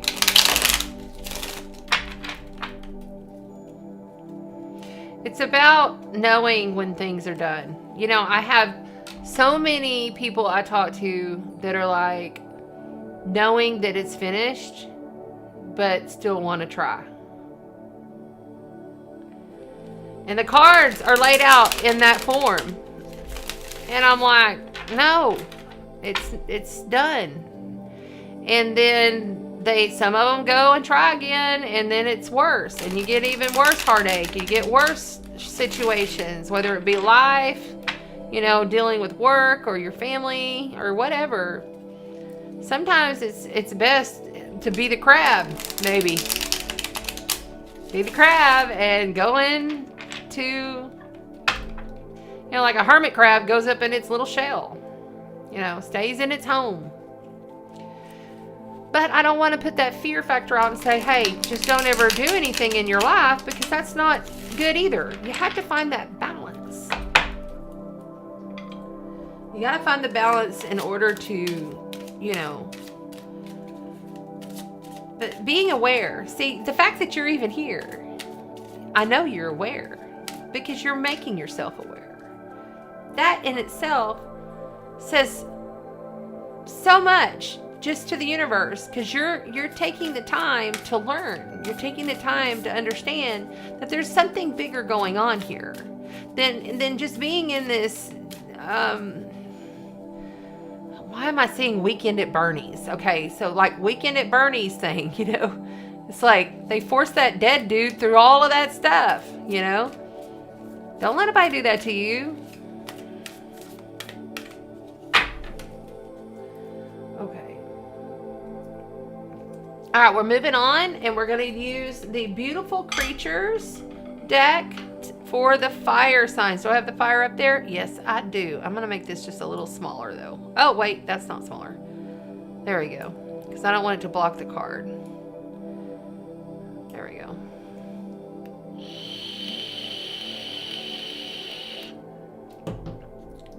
Fire signs. We're speaking to Aries, Leo, and Sagittarius. Aries, I just want to speak to you because you've got Jupiter and Mars, your ruler, still there. Whatever you are initiating, whatever you're doing, and I know everything's just been falling in your lap. Things have just been showing up. They've just been showing up and showing up, you know. But just know you're about to get a break. Like, Jupiter's going to go retrograde, and then he's going to go back retrograde, and he's going to end up in Pisces, which will be your 12th house, and then you'll be getting like double inner work, and then it's going to come forward back into your sign. So it's not completely done with you, but you're about to get a break on things. And I'm not saying like a break on, you know, your everyday, everything you're doing, but all of these gifts that have been flowing in, and I'm not talking about intuitive gifts, it could be, but it's more like all of these actual gifts that are showing up in your life, things that you're trying to get done, things you're trying to accomplish. Set dates now. Take care of your year. Like, lay the rest of your year out. We're halfway through the year, right? Okay, over halfway. We want to make sure and lay out the... It'd be good for everybody to do this, but especially Aries, because Jupiter is going retrograde. And it's going to be more gifts turned inward. Okay? Still always positive. Jupiter's a positive planet. And it's wonderful when you have it in your sign.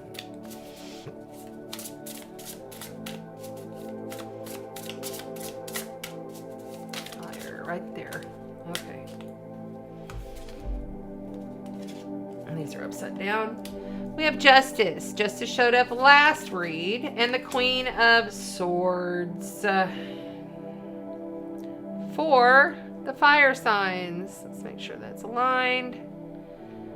Okay. Justice is a Libra energy. This is showing up to tell you it's time to become more balanced. It's time to understand that things need to be more fair. It's an air energy, okay? It's all about our mental space and also about our workspace and what we're doing mentally to get there is what I'm understanding. It is about the duality. It's about relationships. It's about working with people that may not be exactly the way you are, but will help you to balance out, is what I'm feeling here. Okay, that one just flew. The Ten of Cups, I'm holding them upside down. This is a beautiful card to come out after this, because this Queen of Swords in your challenge position, literally, this is Libra, okay? So if you have Libra prominent in your chart, this is definitely a reading that you need to pay attention to. But if you don't, it's basically whatever thing I just said. But the Queen of Swords, she don't put up with no shit, really. Like, she's kind of she's the harshest queen out of the 4 queens in the deck. And she can be very stern with her decision making, you know, but she also thinks things through. But once she's made a decision, that's her decision. She ain't turning back, she ain't turning around. So your challenge here is, through this balance of what it is that you're doing, make sure that you stay in flow with knowing that even though there may be some challenges ahead, that there's this beautiful fulfillment through your emotions. This is the Ten of Cups. This is the ultimate love fulfillment. Whatever you love, your cup has been filled 10 times, okay? So there's goodness to come through the balance of the dualities and working with someone. I feel this is really strong, coming in and working with someone who's a little bit different than you, stepping out of your comfort zone, so to speak, knowing that by taking care of the initiative fire sign and initiating now will bring all of this wish fulfillment. This is the wish fulfillment. It says contentment. There you go. All right. Over here we have the Death card. Major life event, major arcana. The Death card. This is Scorpio energy. This is someone coming in from outside of you. This is someone who's very deep. Someone who's extremely intuitive. But they're also very stern in what they believe, you know, and they only do what they want to do when they want to do it. Truly.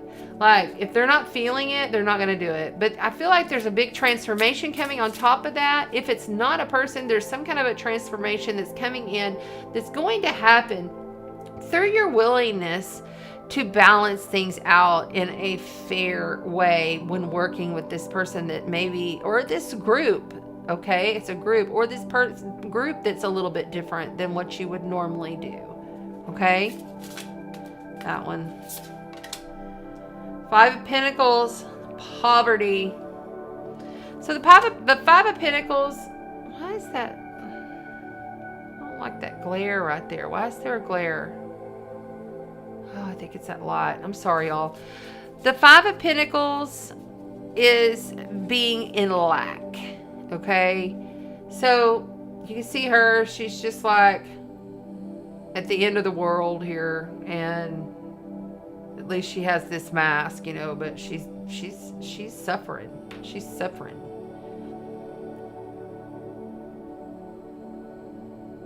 It may take like for you to have this wish fulfillment come in, it may take you going through something that's, and this is Pentacles, so this is tangible stuff, you know, tangible things. Problem is she's gas masked herself outside when she could go inside these buildings where the light is. She's not seeing where the light is. The transformation with this other individual has been challenging, I feel. Knight of Pentacles. Yeah, it's going to take a lot of time. Servitude. You know, the Knight of Pentacles is the slowest knight in the deck, so I know it's going to take some time for this to come about, for this transformation to truly happen, for this collaboration with this person who's maybe different, person or group that's different than you. This Knight of Pentacles also is Virgo energy. That's why it has the servitude. You know, being of service to others through the transformation, even though you may feel like you've been left out.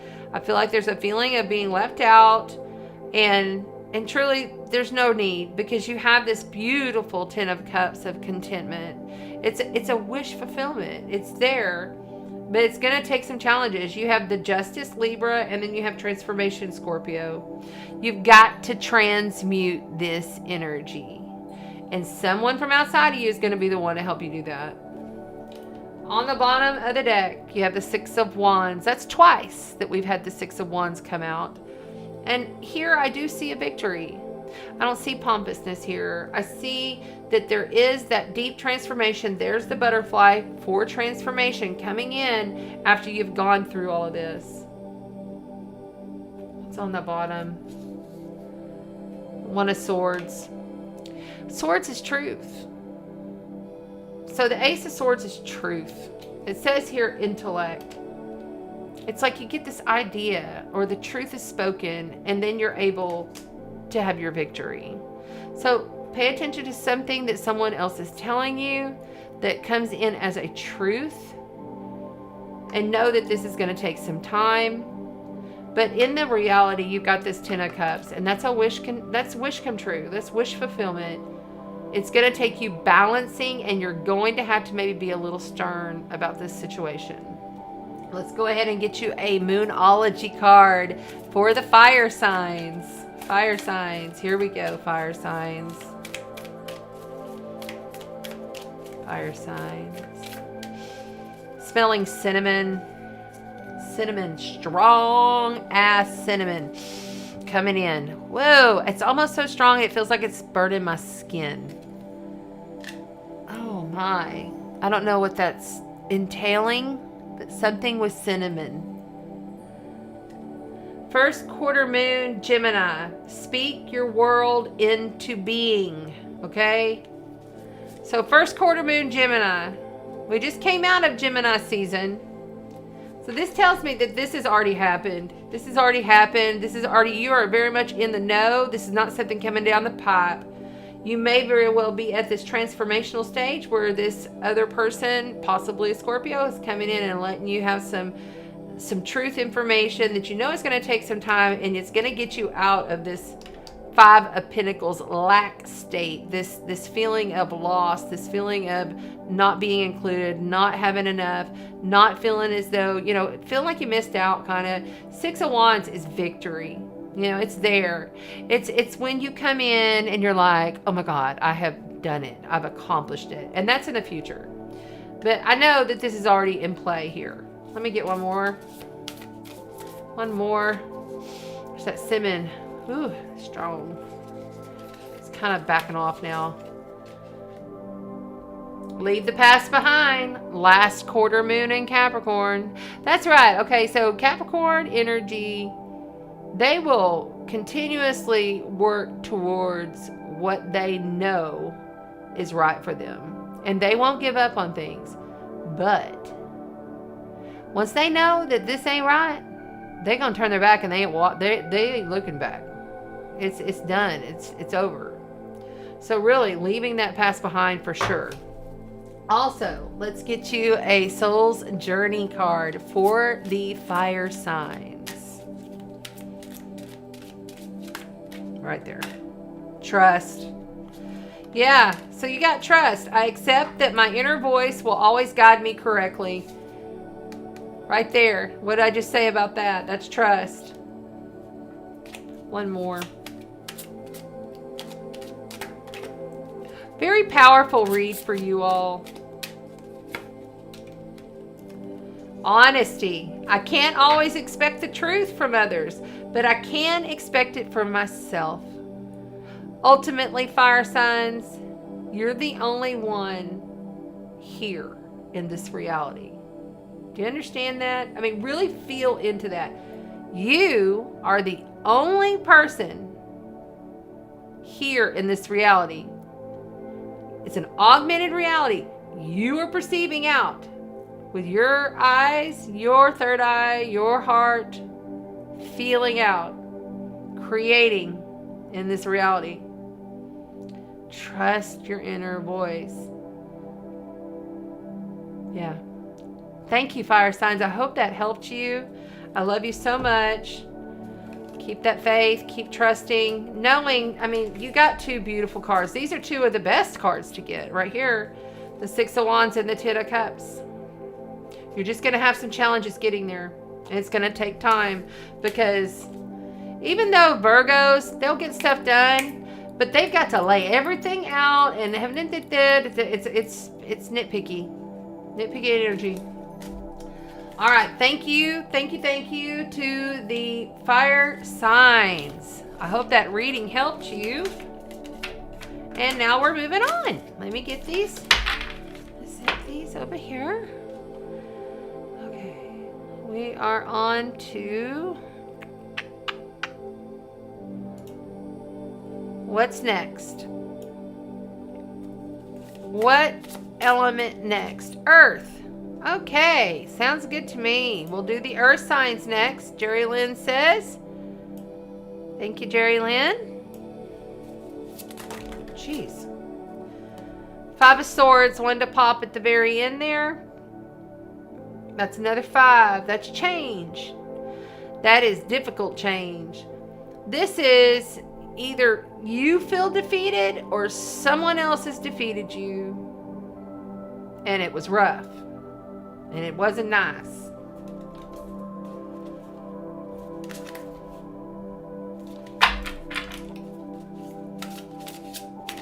Okay.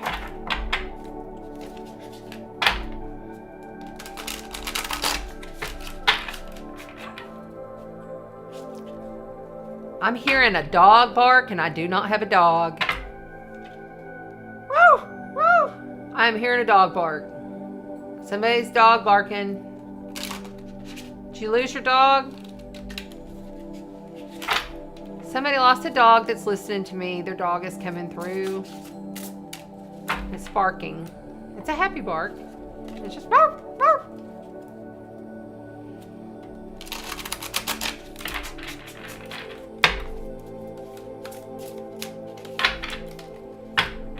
No. I just heard somebody in the replay. No, the dog doesn't have anything to say. It just barked. Shit. Oh, that's funny. Okay, that's very funny. All right, hope I didn't. Okay, hold on. Pay attention to what you're doing, Chanda. You're going to mess up the deck. Let's do it like this.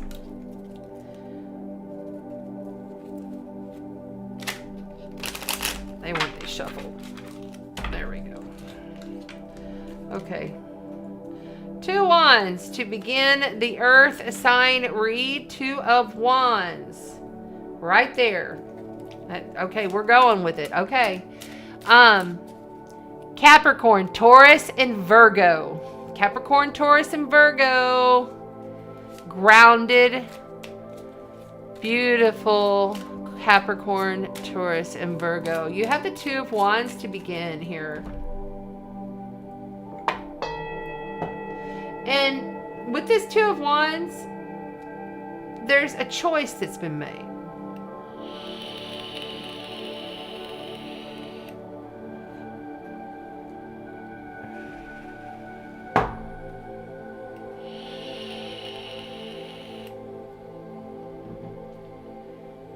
This is passions, creativity, the quest that you're going on, okay? But you've made the choice. Now you've got to step forward. It's a planning choice. It's not in action yet.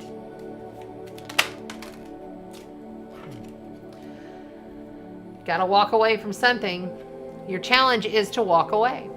You have the Eight of Cups here. The Eight of Cups is all about having to leave a difficult emotional situation or something that you put a lot of your heart into, and you have to walk into the unknown and you don't know what to expect next.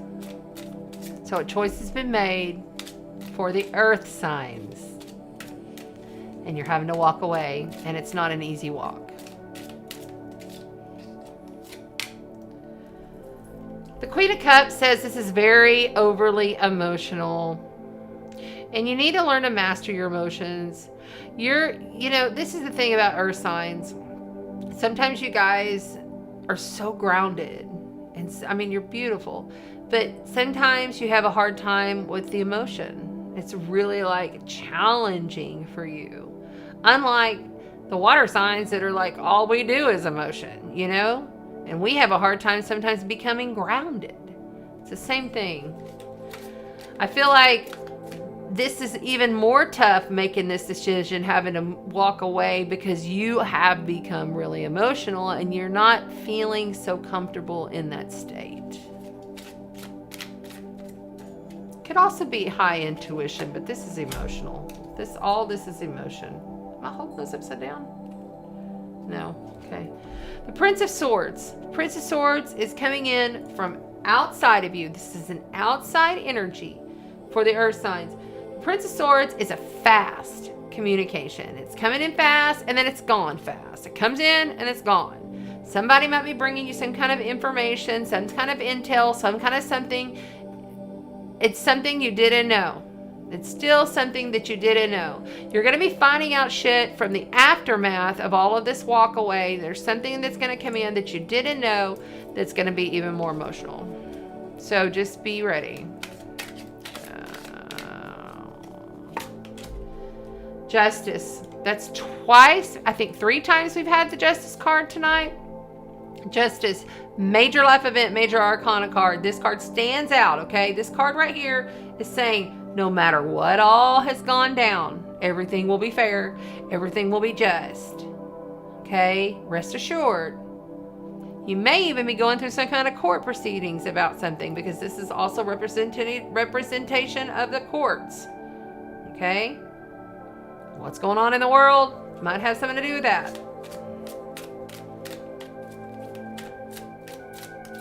Poised.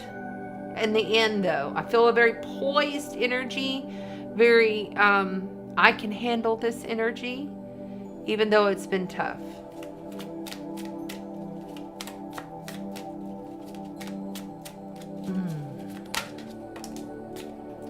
And the Ace of Pentacles comes out yet again, a brand new seed of growth.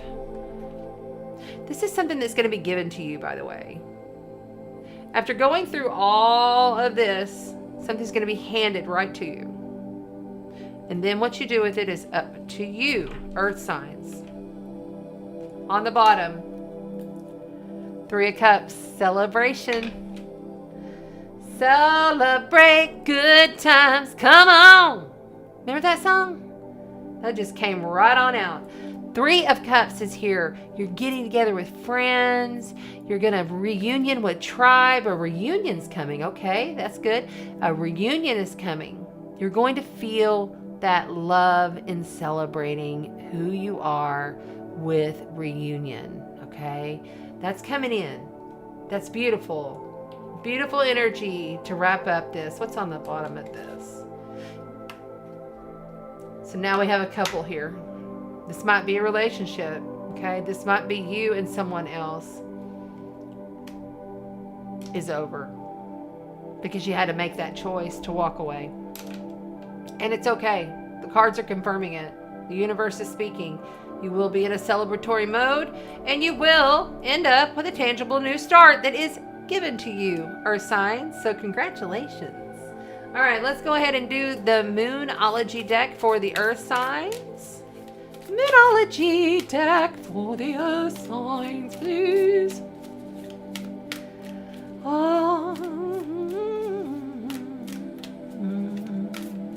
There. Okay, they want these two. So you have the new moon in Aquarius, being open to change. Yeah. And the first quarter moon in Pisces, honoring your feelings. Sometimes it's hard for you to do that. I was just speaking to sometimes emotions come difficult, okay? Every time you get emotional earth signs, please honor those feelings. Feel into the feelings. It will make it easier for you to deal with what comes next, with the information from this coming outside of you that's going to be coming in, that you're going to hear in the aftermath. So just be prepared and stay aware. And stay aware in, stating to yourself, no matter what, my world is quantumly magical, even through the tragedies, even through having to walk away, even through having to turn my back because I made that choice. And let's get Astrology. What did I say? Astrology. That's strange. Let's get a soul's journey. It almost sounds the same, right? Let's get a soul's journey card for you. You might be going to Astrology Fest with me in Arkansas. I would love for people to come join me there. If you want the info, I'm going to put it on my Facebook page this week.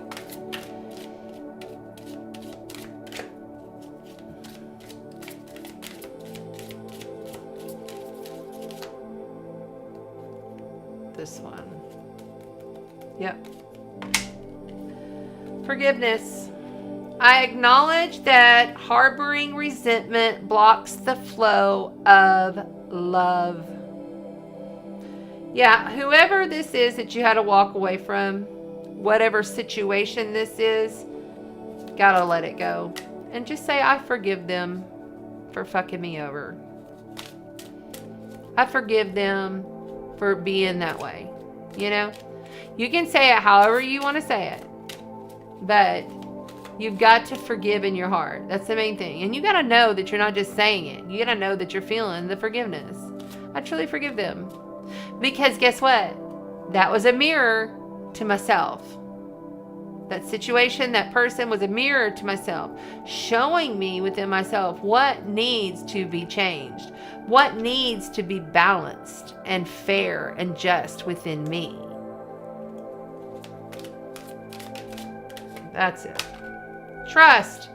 Wow. I think there's like 48 cards here or 42. Got it again. That came out for the last read, I believe.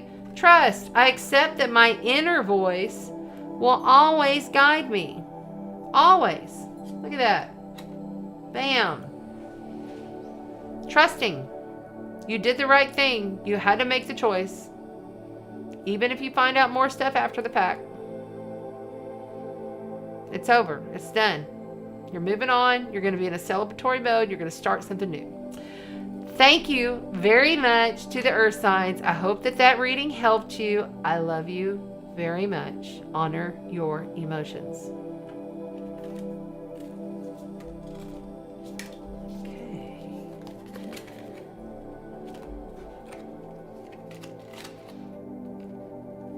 Stick that off in there and then give these a quick shuffle. Oh, that one wanted to come. Regret. I know that I cannot change the past. Repeat after me right now. If this is resonating with you, and I don't care what sign you are, repeat after me. I know that I cannot change the past. You can't.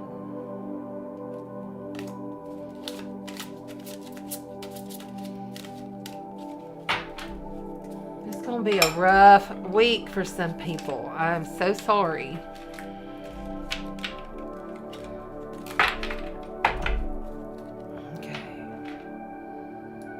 Ah! Dog at the door. That's good. That's good. Thank you. But I feel like that was a dog that was passed. Thank you. It's probably for somebody on the replay. Little dog. Kind of looked like a Dachshund in a way. Like a Dachshund mix. Short hair. Little dog. Wiener dog.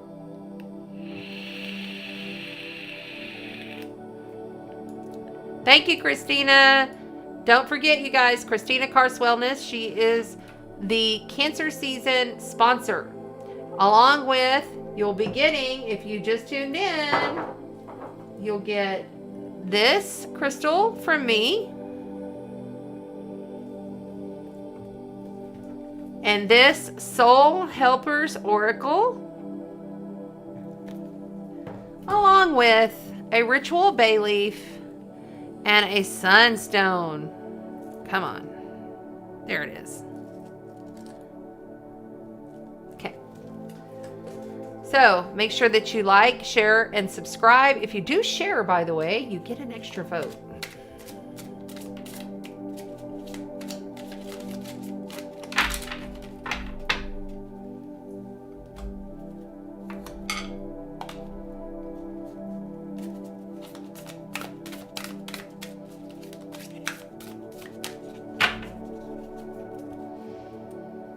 Mountain peaks. So when I see like jagged mountain peaks, that also is a confirmation that a lot of people are going to be having challenges. Okay, but let's think about a mountain peak for a minute. Yeah, it takes a minute to get up of it, right? It can be challenging, especially if it's in the winter and it's snowing and you're having to deal and it's cold or whatever.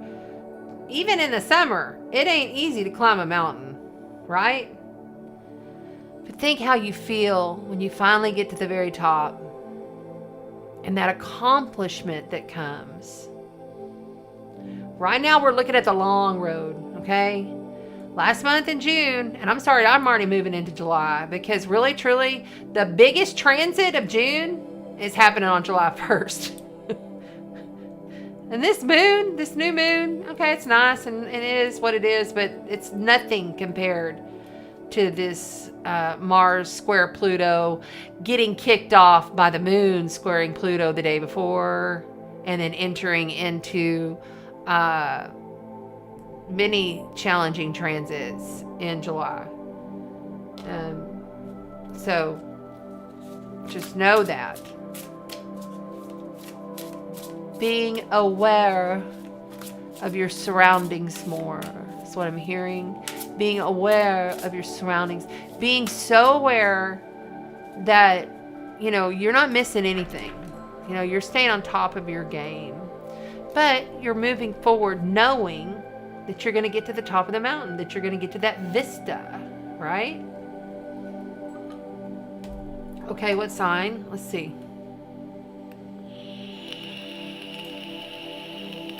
Air signs. You're very welcome. You're very welcome.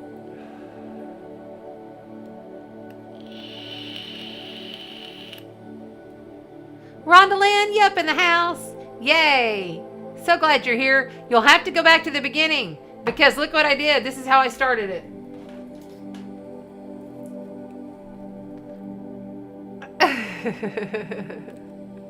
Oh yeah, I talked us all up. So go and check it out.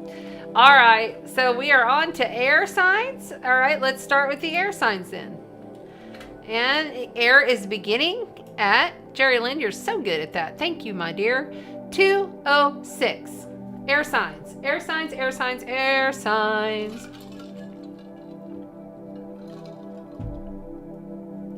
I'm going to clear the space with the Jupiter bowl.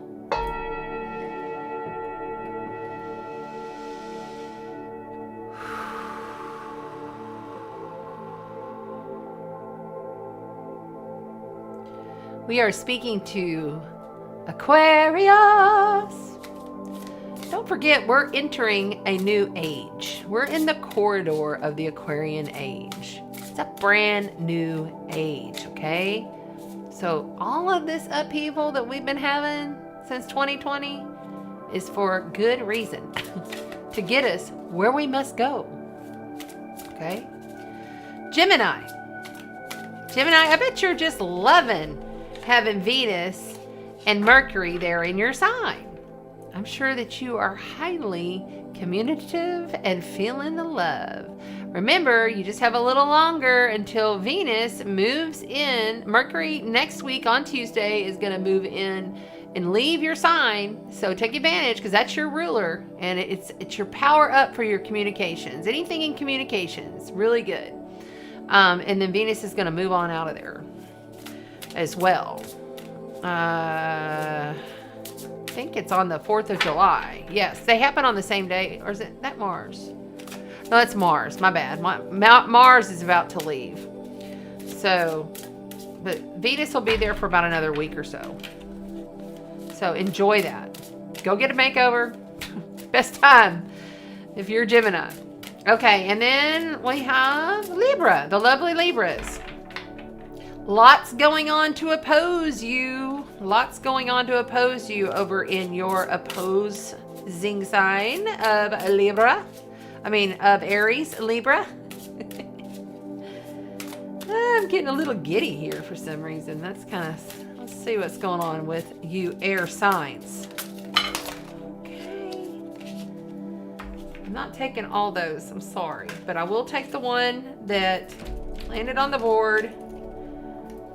And I will take the one that flipped up on top of my deck. 5 of Pentacles and the 7 of Wands. Wow. Okay. So the 5 of Pentacles and the 7 of Wands to kick off the Aquarius, Gemini, Libra, air sign readings. Okay. 5 of Pentacles is lack mentality. Not seeing the light that you can go to. Not understanding that, holding on to this lack mentality is not doing you a damn bit of good. And Pentacles is tangible stuff. It's feeling as though, you're being left out, or you've lost something, or you're missing something, feeling like that you're, really wanting to have more than what you have. But a lack mentality frequency field will do what? It creates more lack. So the 7 of Wands is your challenge. The challenge here is to understand that you can stand up for anything. You can stand up and do anything that you choose. This is protecting oneself, but also standing up for one's rights. I feel like there's a big standing up for one's rights here. The 5 of Pentacles energy is what's pushed you to get to stand up, because you don't want to be in that lack state. I don't feel that from you. 4 of Cups. This right here is feeling as though it's boredom. It's not seeing the universe's gift that's being offered. Knowing that you got to transform this situation. Something has to change here. Something has to change and transform in this situation. You can see there that she has all of the butterflies around her. You're going to have to stand up for something, though, I feel. Okay, that one's wanting to come. 8 of Pentacles. Someone outside of you is dedicated, working hard, focused. Really, tangibly working really hard to get where they need to go. And they may be the one that's causing you to feel as though you're in this lack state. Yeah, okay, my nose. Okay, so I feel like there is some kind of money coming. You've got the Emperor here. You got to take control of this situation, and quick. So the Emperor, he is sovereign within himself. He takes care of business. He literally oversees everything, and he doesn't allow anything to get in his way. This is Aries energy, okay? They just do, okay?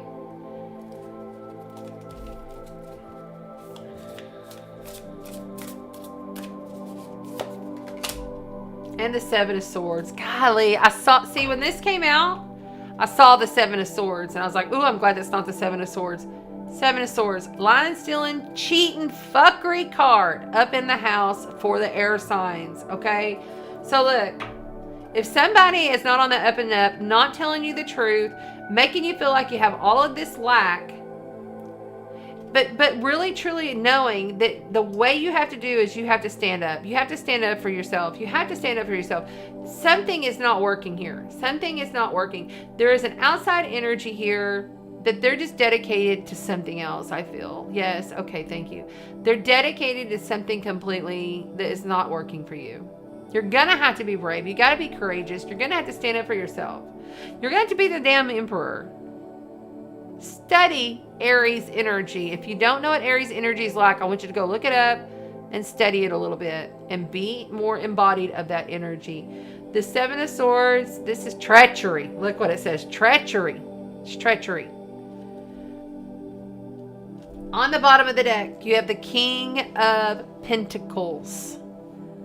A very loyal, dedicated, hardworking energy, okay? King of Pentacles, they're going to make sure it's Capricorn energy, it's Taurus energy. They're going to make sure that they get what they need for them. They are. And they're brave enough to stand up to anything, you know? They're going to take care of their own self. That's how they are. They want the good, they want the nice. And they're going to be dedicated. This treachery, this lying, stealing, cheating card here.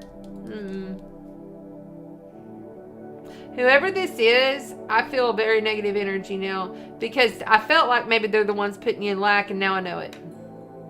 That person's got to go. What's underneath here?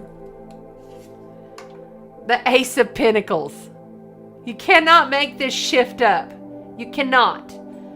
We just had the Ace of Pentacles, what, 4 times tonight? 3 times tonight? Abundance, growth, a seed of abundance is right here for you. On top with the King of Pentacles, accomplished energy. You're going to get there. You have to be brave. You have to stand up for yourself. All right, let's go ahead and move over here to the Moonology cards for the beautiful air signs.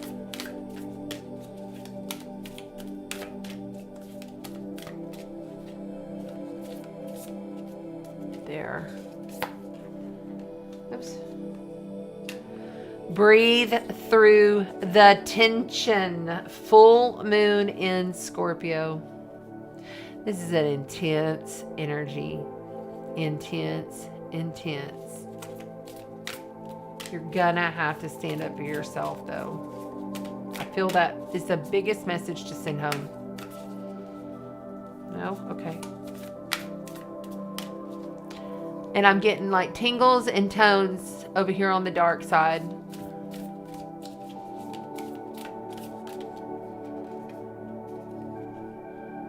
I feel pissed. Like I feel really pissed off right now. Cool your emotions. Cool your emotions.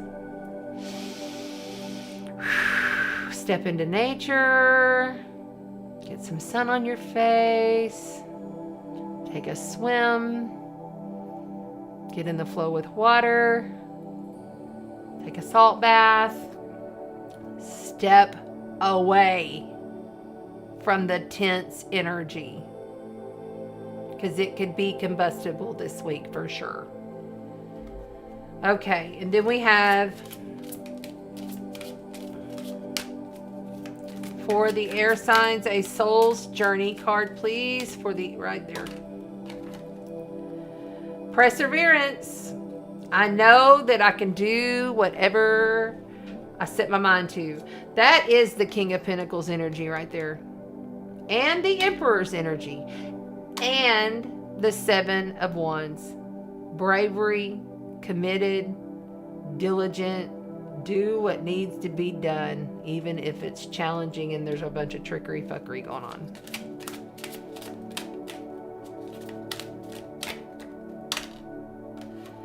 And then the peace comes. I am a being of love and I release all negative energy. See that? Lying, stealing, cheating, treachery card? We're done with it. Peace has taken its place because you were brave and you stood up for yourself. Thank you to the air signs. I hope that reading helped you. I love you. I'm sending you so much love, light. On the bottom, you got grief. I understand that losing something is an opportunity to appreciate it. Yeah. All right, air signs. Thank you so much. This ends the tarot portion of our evening, and we will take questions. If you have any questions, I will take a few questions here. Go ahead and put them. Why is this? What is going on here? Oh my God, give me this thing. Thank you. Air signs, you just want to hang on, right? Oh, I've got another one down here. Yeah, I'll take a few questions here. I'm probably going to use the Soul's Journey and the Moonology cards. I don't know. We'll just see what happens in the moment. We'll keep it intuitive in the flow like we always do. I'll stick these off in here.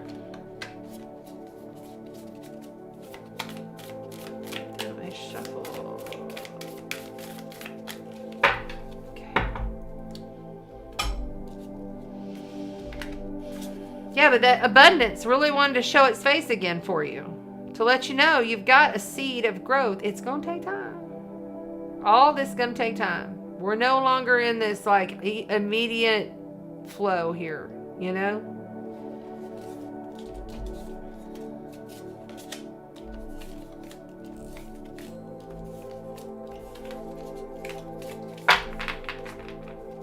Okay.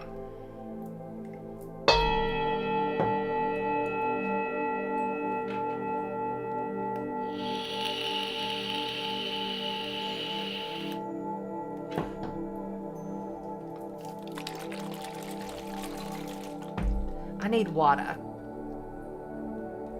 in my cup. Intermission. Hang on. Let's see what's going on over here. Well, Cheryl, I'm so sorry. I'm so sorry to be spot on for you there.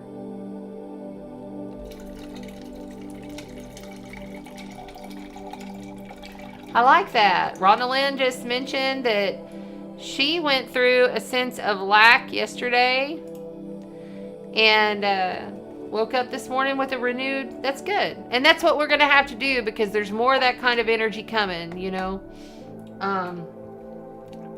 Disappointment. Volatile people in the world. It's a very strong energy.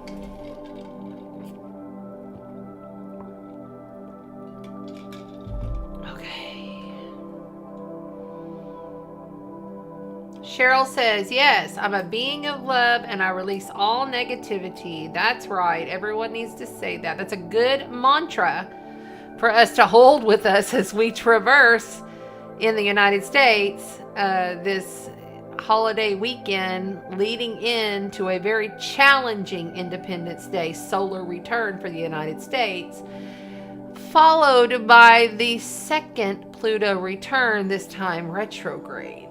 We'll have 3 of them this year, by the way. We had one at the beginning of the year, we had one in July, and then we got one at the end of the year. I'm just going to say right now, if y'all haven't paid attention politically wise, it's going to be cray to the triple cray on election day. We got an eclipse that morning on election day. It's going to be intense. Okay, so let's see. Okay, so I see the questions. You're welcome, Linda. Thank you for being here.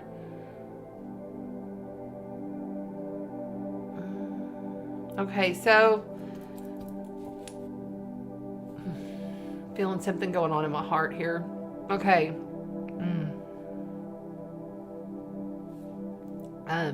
I have a, can you just pull a card for me, please? Okay, sure. We'll do Rhonda Lynn's card. Let's do that. And I'm called to the Soul's Journey card for you. Let's do that. And I'll tell you what I'll do on the Soul's Journeys cards tonight. Ooh, I'm getting tingles all over for you. Oh my God, my whole body just went tingle, tingle, tingle, tingle, tingle. And there went an orb. Okay. Hi. Okay, Rhonda Lynn, you got some magical energy up in here for you tonight. Yes, you do.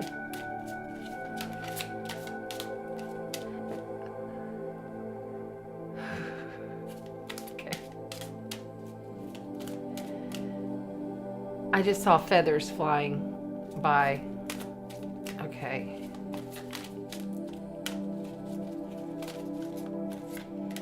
My eyes are watering. Okay, this is it. Service. I feel good when I can help others.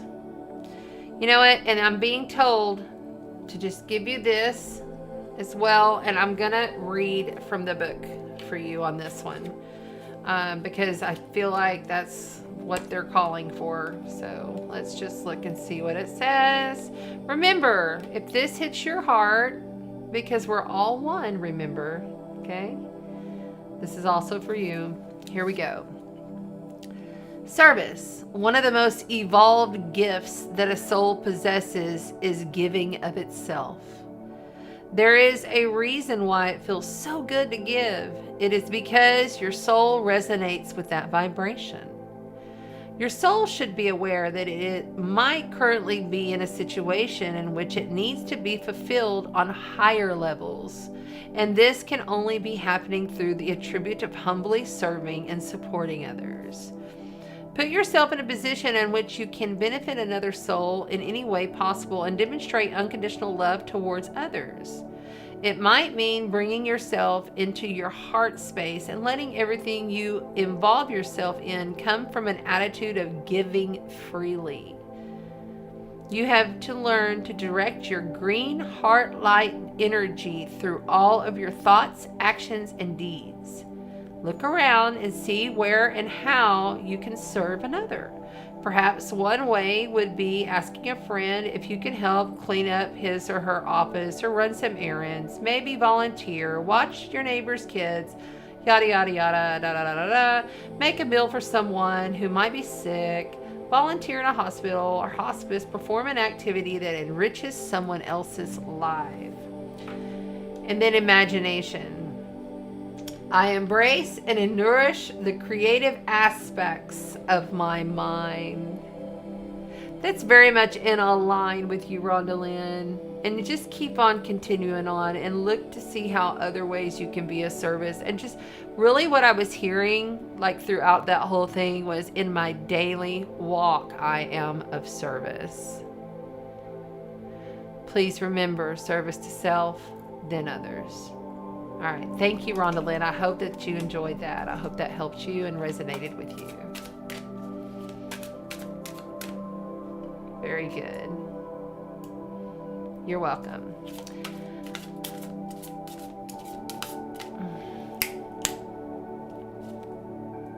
Oh my God. Did y'all see that?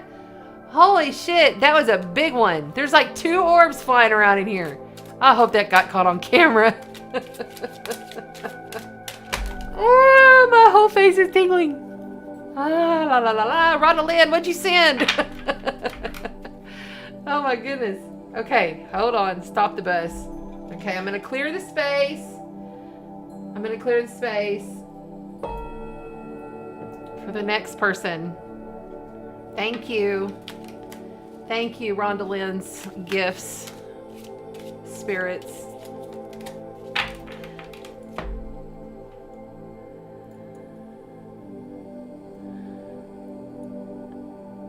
I did? Oh, I can't wait to see that back. Aaron says, you just had a nice green sparkle of light on your widow's peak right before you talked about the green light. Very interesting.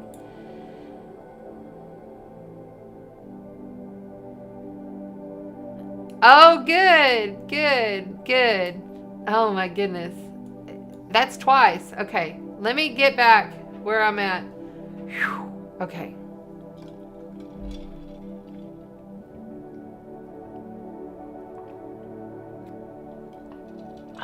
Yes, Renee, there is a tropical system out there. I'm hoping it turns to a hurricane because I will be storm chasing.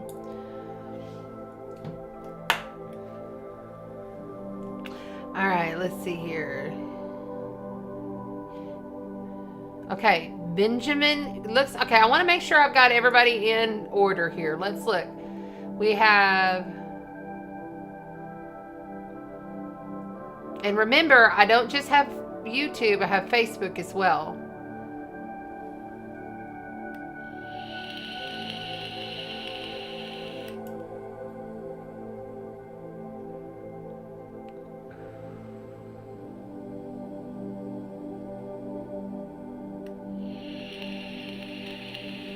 So that's the thing. If y'all put all your questions in caps, it does help.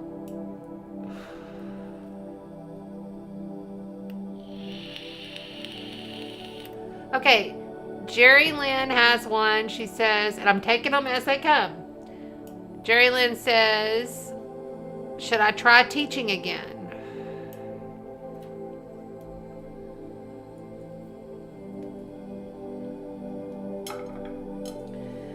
They want the beautiful creatures for you. Jerry Lynn.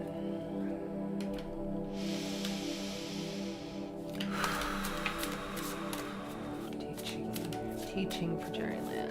Right there. Seven of Wands. Bravery. You have to be able to stand up and do it. Like, you have to be able to have the courage to do it. You got to find the courage within to do it. What else? For Jerry Lynn, teaching right there. Curiosity, the paranormal. I like this card. This is one of their extra cards in this deck. You got one of the extra cards, Jerry Lynn. Whatever you're teaching, you're going to be spiritually guided. Okay? Just and look at it, instead of the last time when you taught as like, this is just a job, I'm just going to my job, I let my students, I'm going to teach them this, yada yada yada, you know, like the hamster wheel.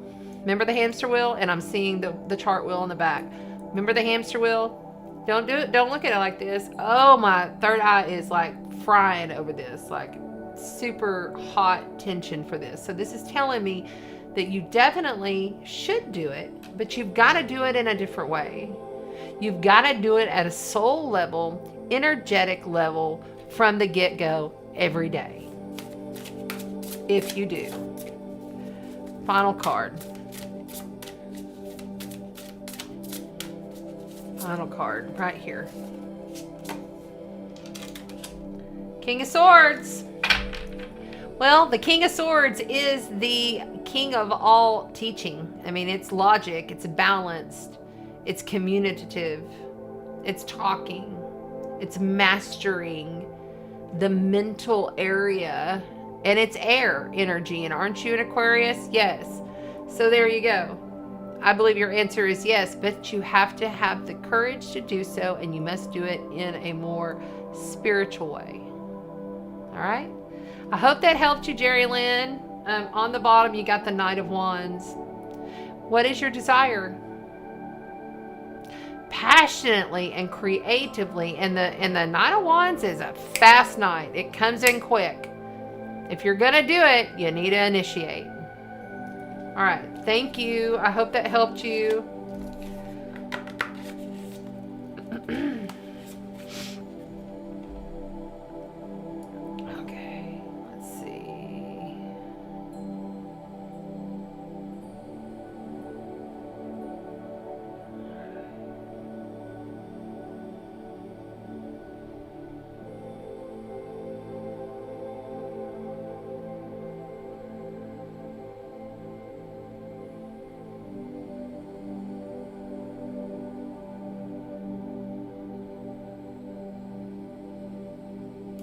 Amelia Cortez is next, and she says, distress in my career, hard to know how long to stick it out and if it will get better. Is that a question? Okay, distress. You're having distress in your career. Okay.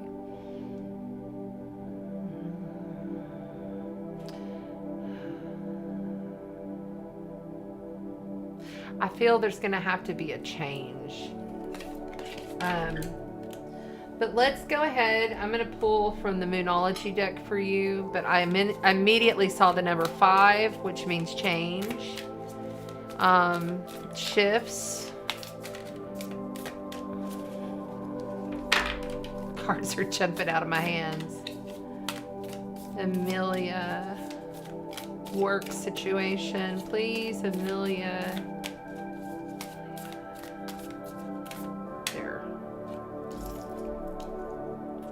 Talk less and feel into it more. This is the last quarter moon in Pisces. See, the last quarter moon is always like as it's almost to its completion. Okay. So that tells me, you know, in order to, you got to feel, it says feel into it more, but you got to literally like put that feeling motion into your situation, the distress that's going on. And that doesn't mean like be all angry or upset or showing your emotion. It means literally intuitively feeling into it.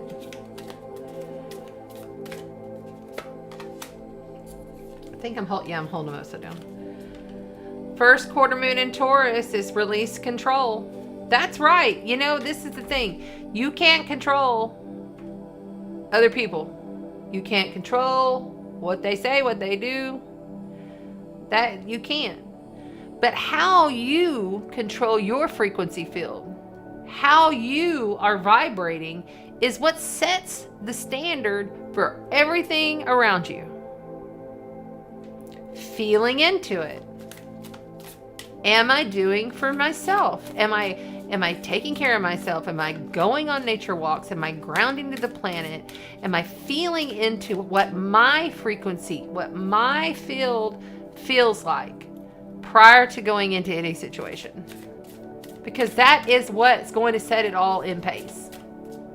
Oh wait, I'm upside down here. Okay. There we go. New moon in Cancer. New moon in Cancer. Holy shit. What time is it?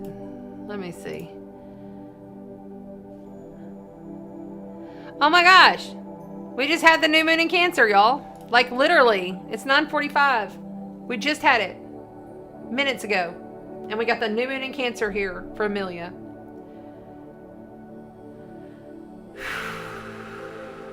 Breathe, girl.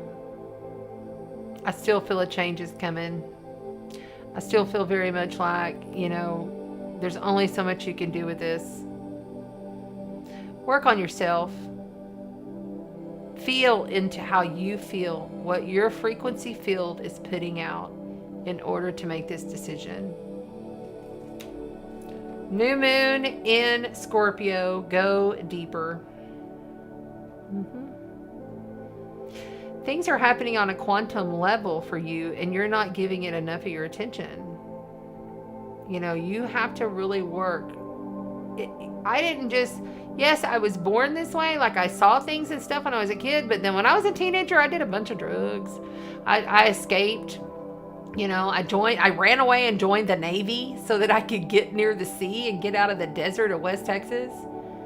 And then from there on out, I mean, you don't even know all the things I saw. I mean, I'm saying it took me a long time to get to this point, you know, and we all have our own special, unique journey. But all of this is screaming, work more intuitively, go more deeper on this. What is the core essence of the issue here? I hope that helped you, Amelia. I hope that whatever decision comes is a good one.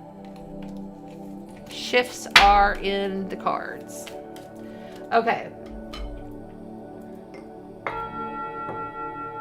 Thank you, thank you, thank you. Let's see how many more I have. I might could take one more. Let's see.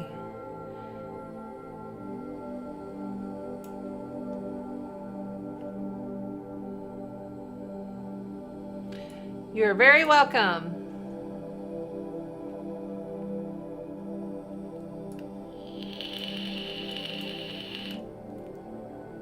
Yay! I'm so glad that that helped. I'm happy it resonated with you.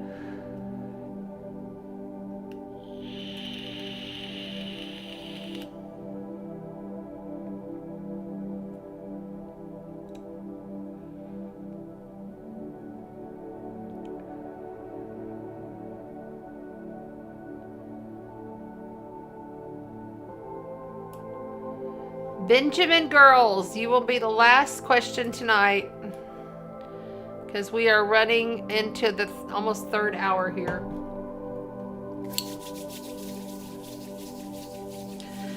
Benjamin says he has relationship issues. He's a Pisces. Oh no, she's a Pisces. Excuse me. And you're Gemini.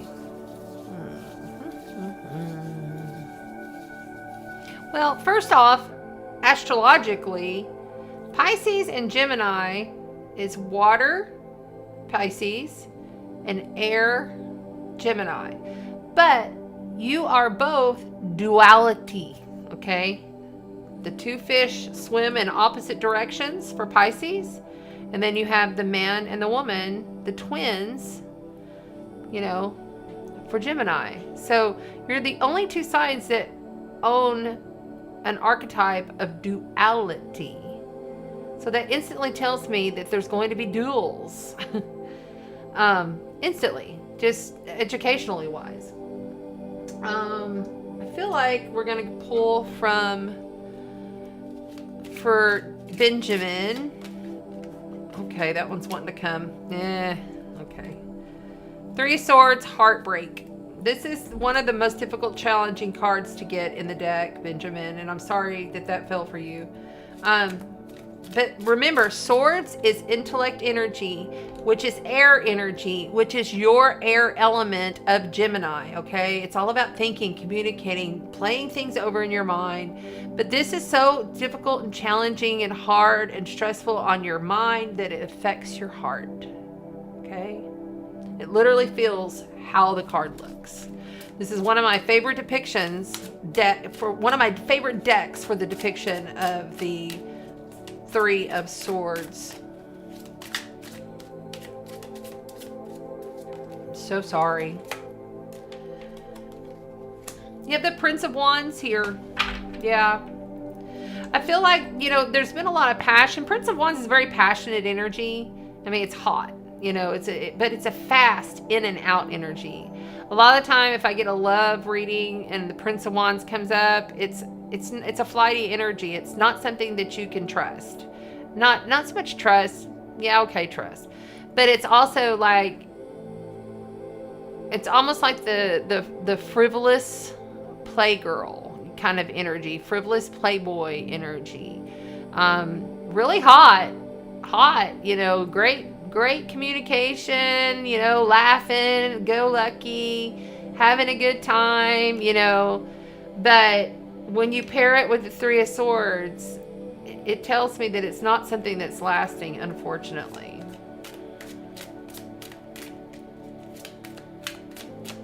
I hate it when it comes out like that. Sorry. Okay, that one just flew and it landed in my lap. The Empress. Major life event, major arcana card, the Empress, okay? The Empress energy here. Well, this is cancerian energy, okay? It's birthing. She's the mother of all of the earth. She's birthed everything. She's grounded, she's poised, but she's also extremely creative and passionate. She's a loving individual. I feel like this Empress here is telling me you have to birth something new from this, because you have 2 3s, okay, first of all. So you have 2 3s, and 3 is the number of creation.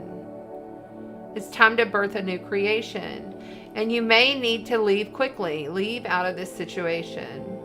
What's on the bottom?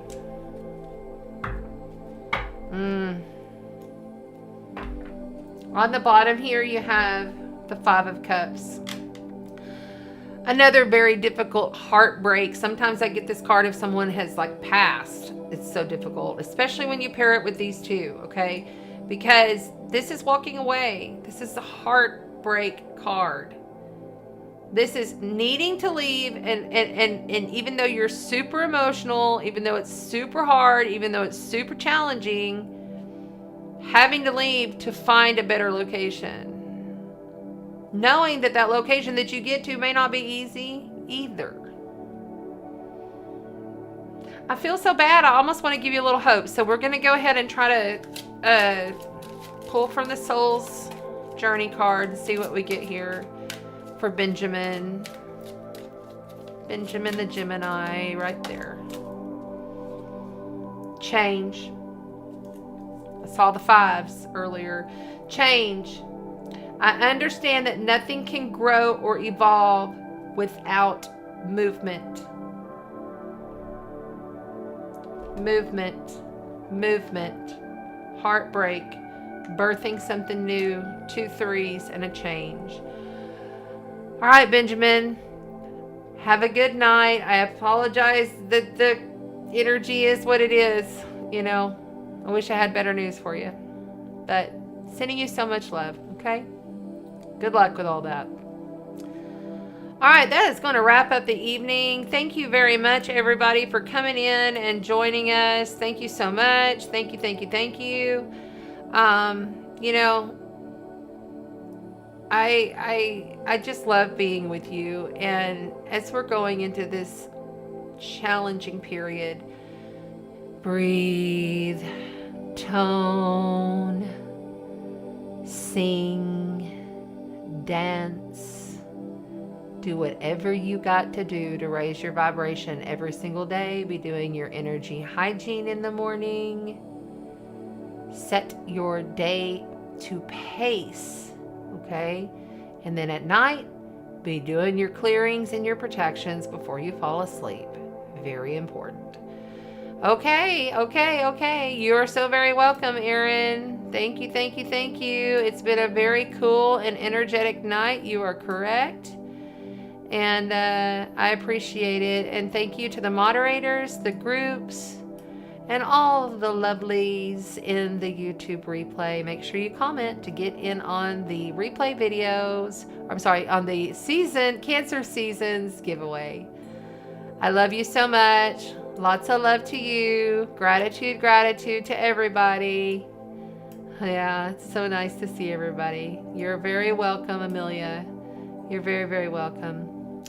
All right, that's it. We will see you here next Tuesday night. We will be diving deep into the United States Pluto return. We may even pull up that chart just so that we can break it down. Just depends on how I'm feeling. Have a very happy and safe 4th of July weekend to all of my United States followers here. Be cautious. Don't go crazy. Just have fun, but be aware. All right? Walk in the light and spread the sparkle. You are the God Spark.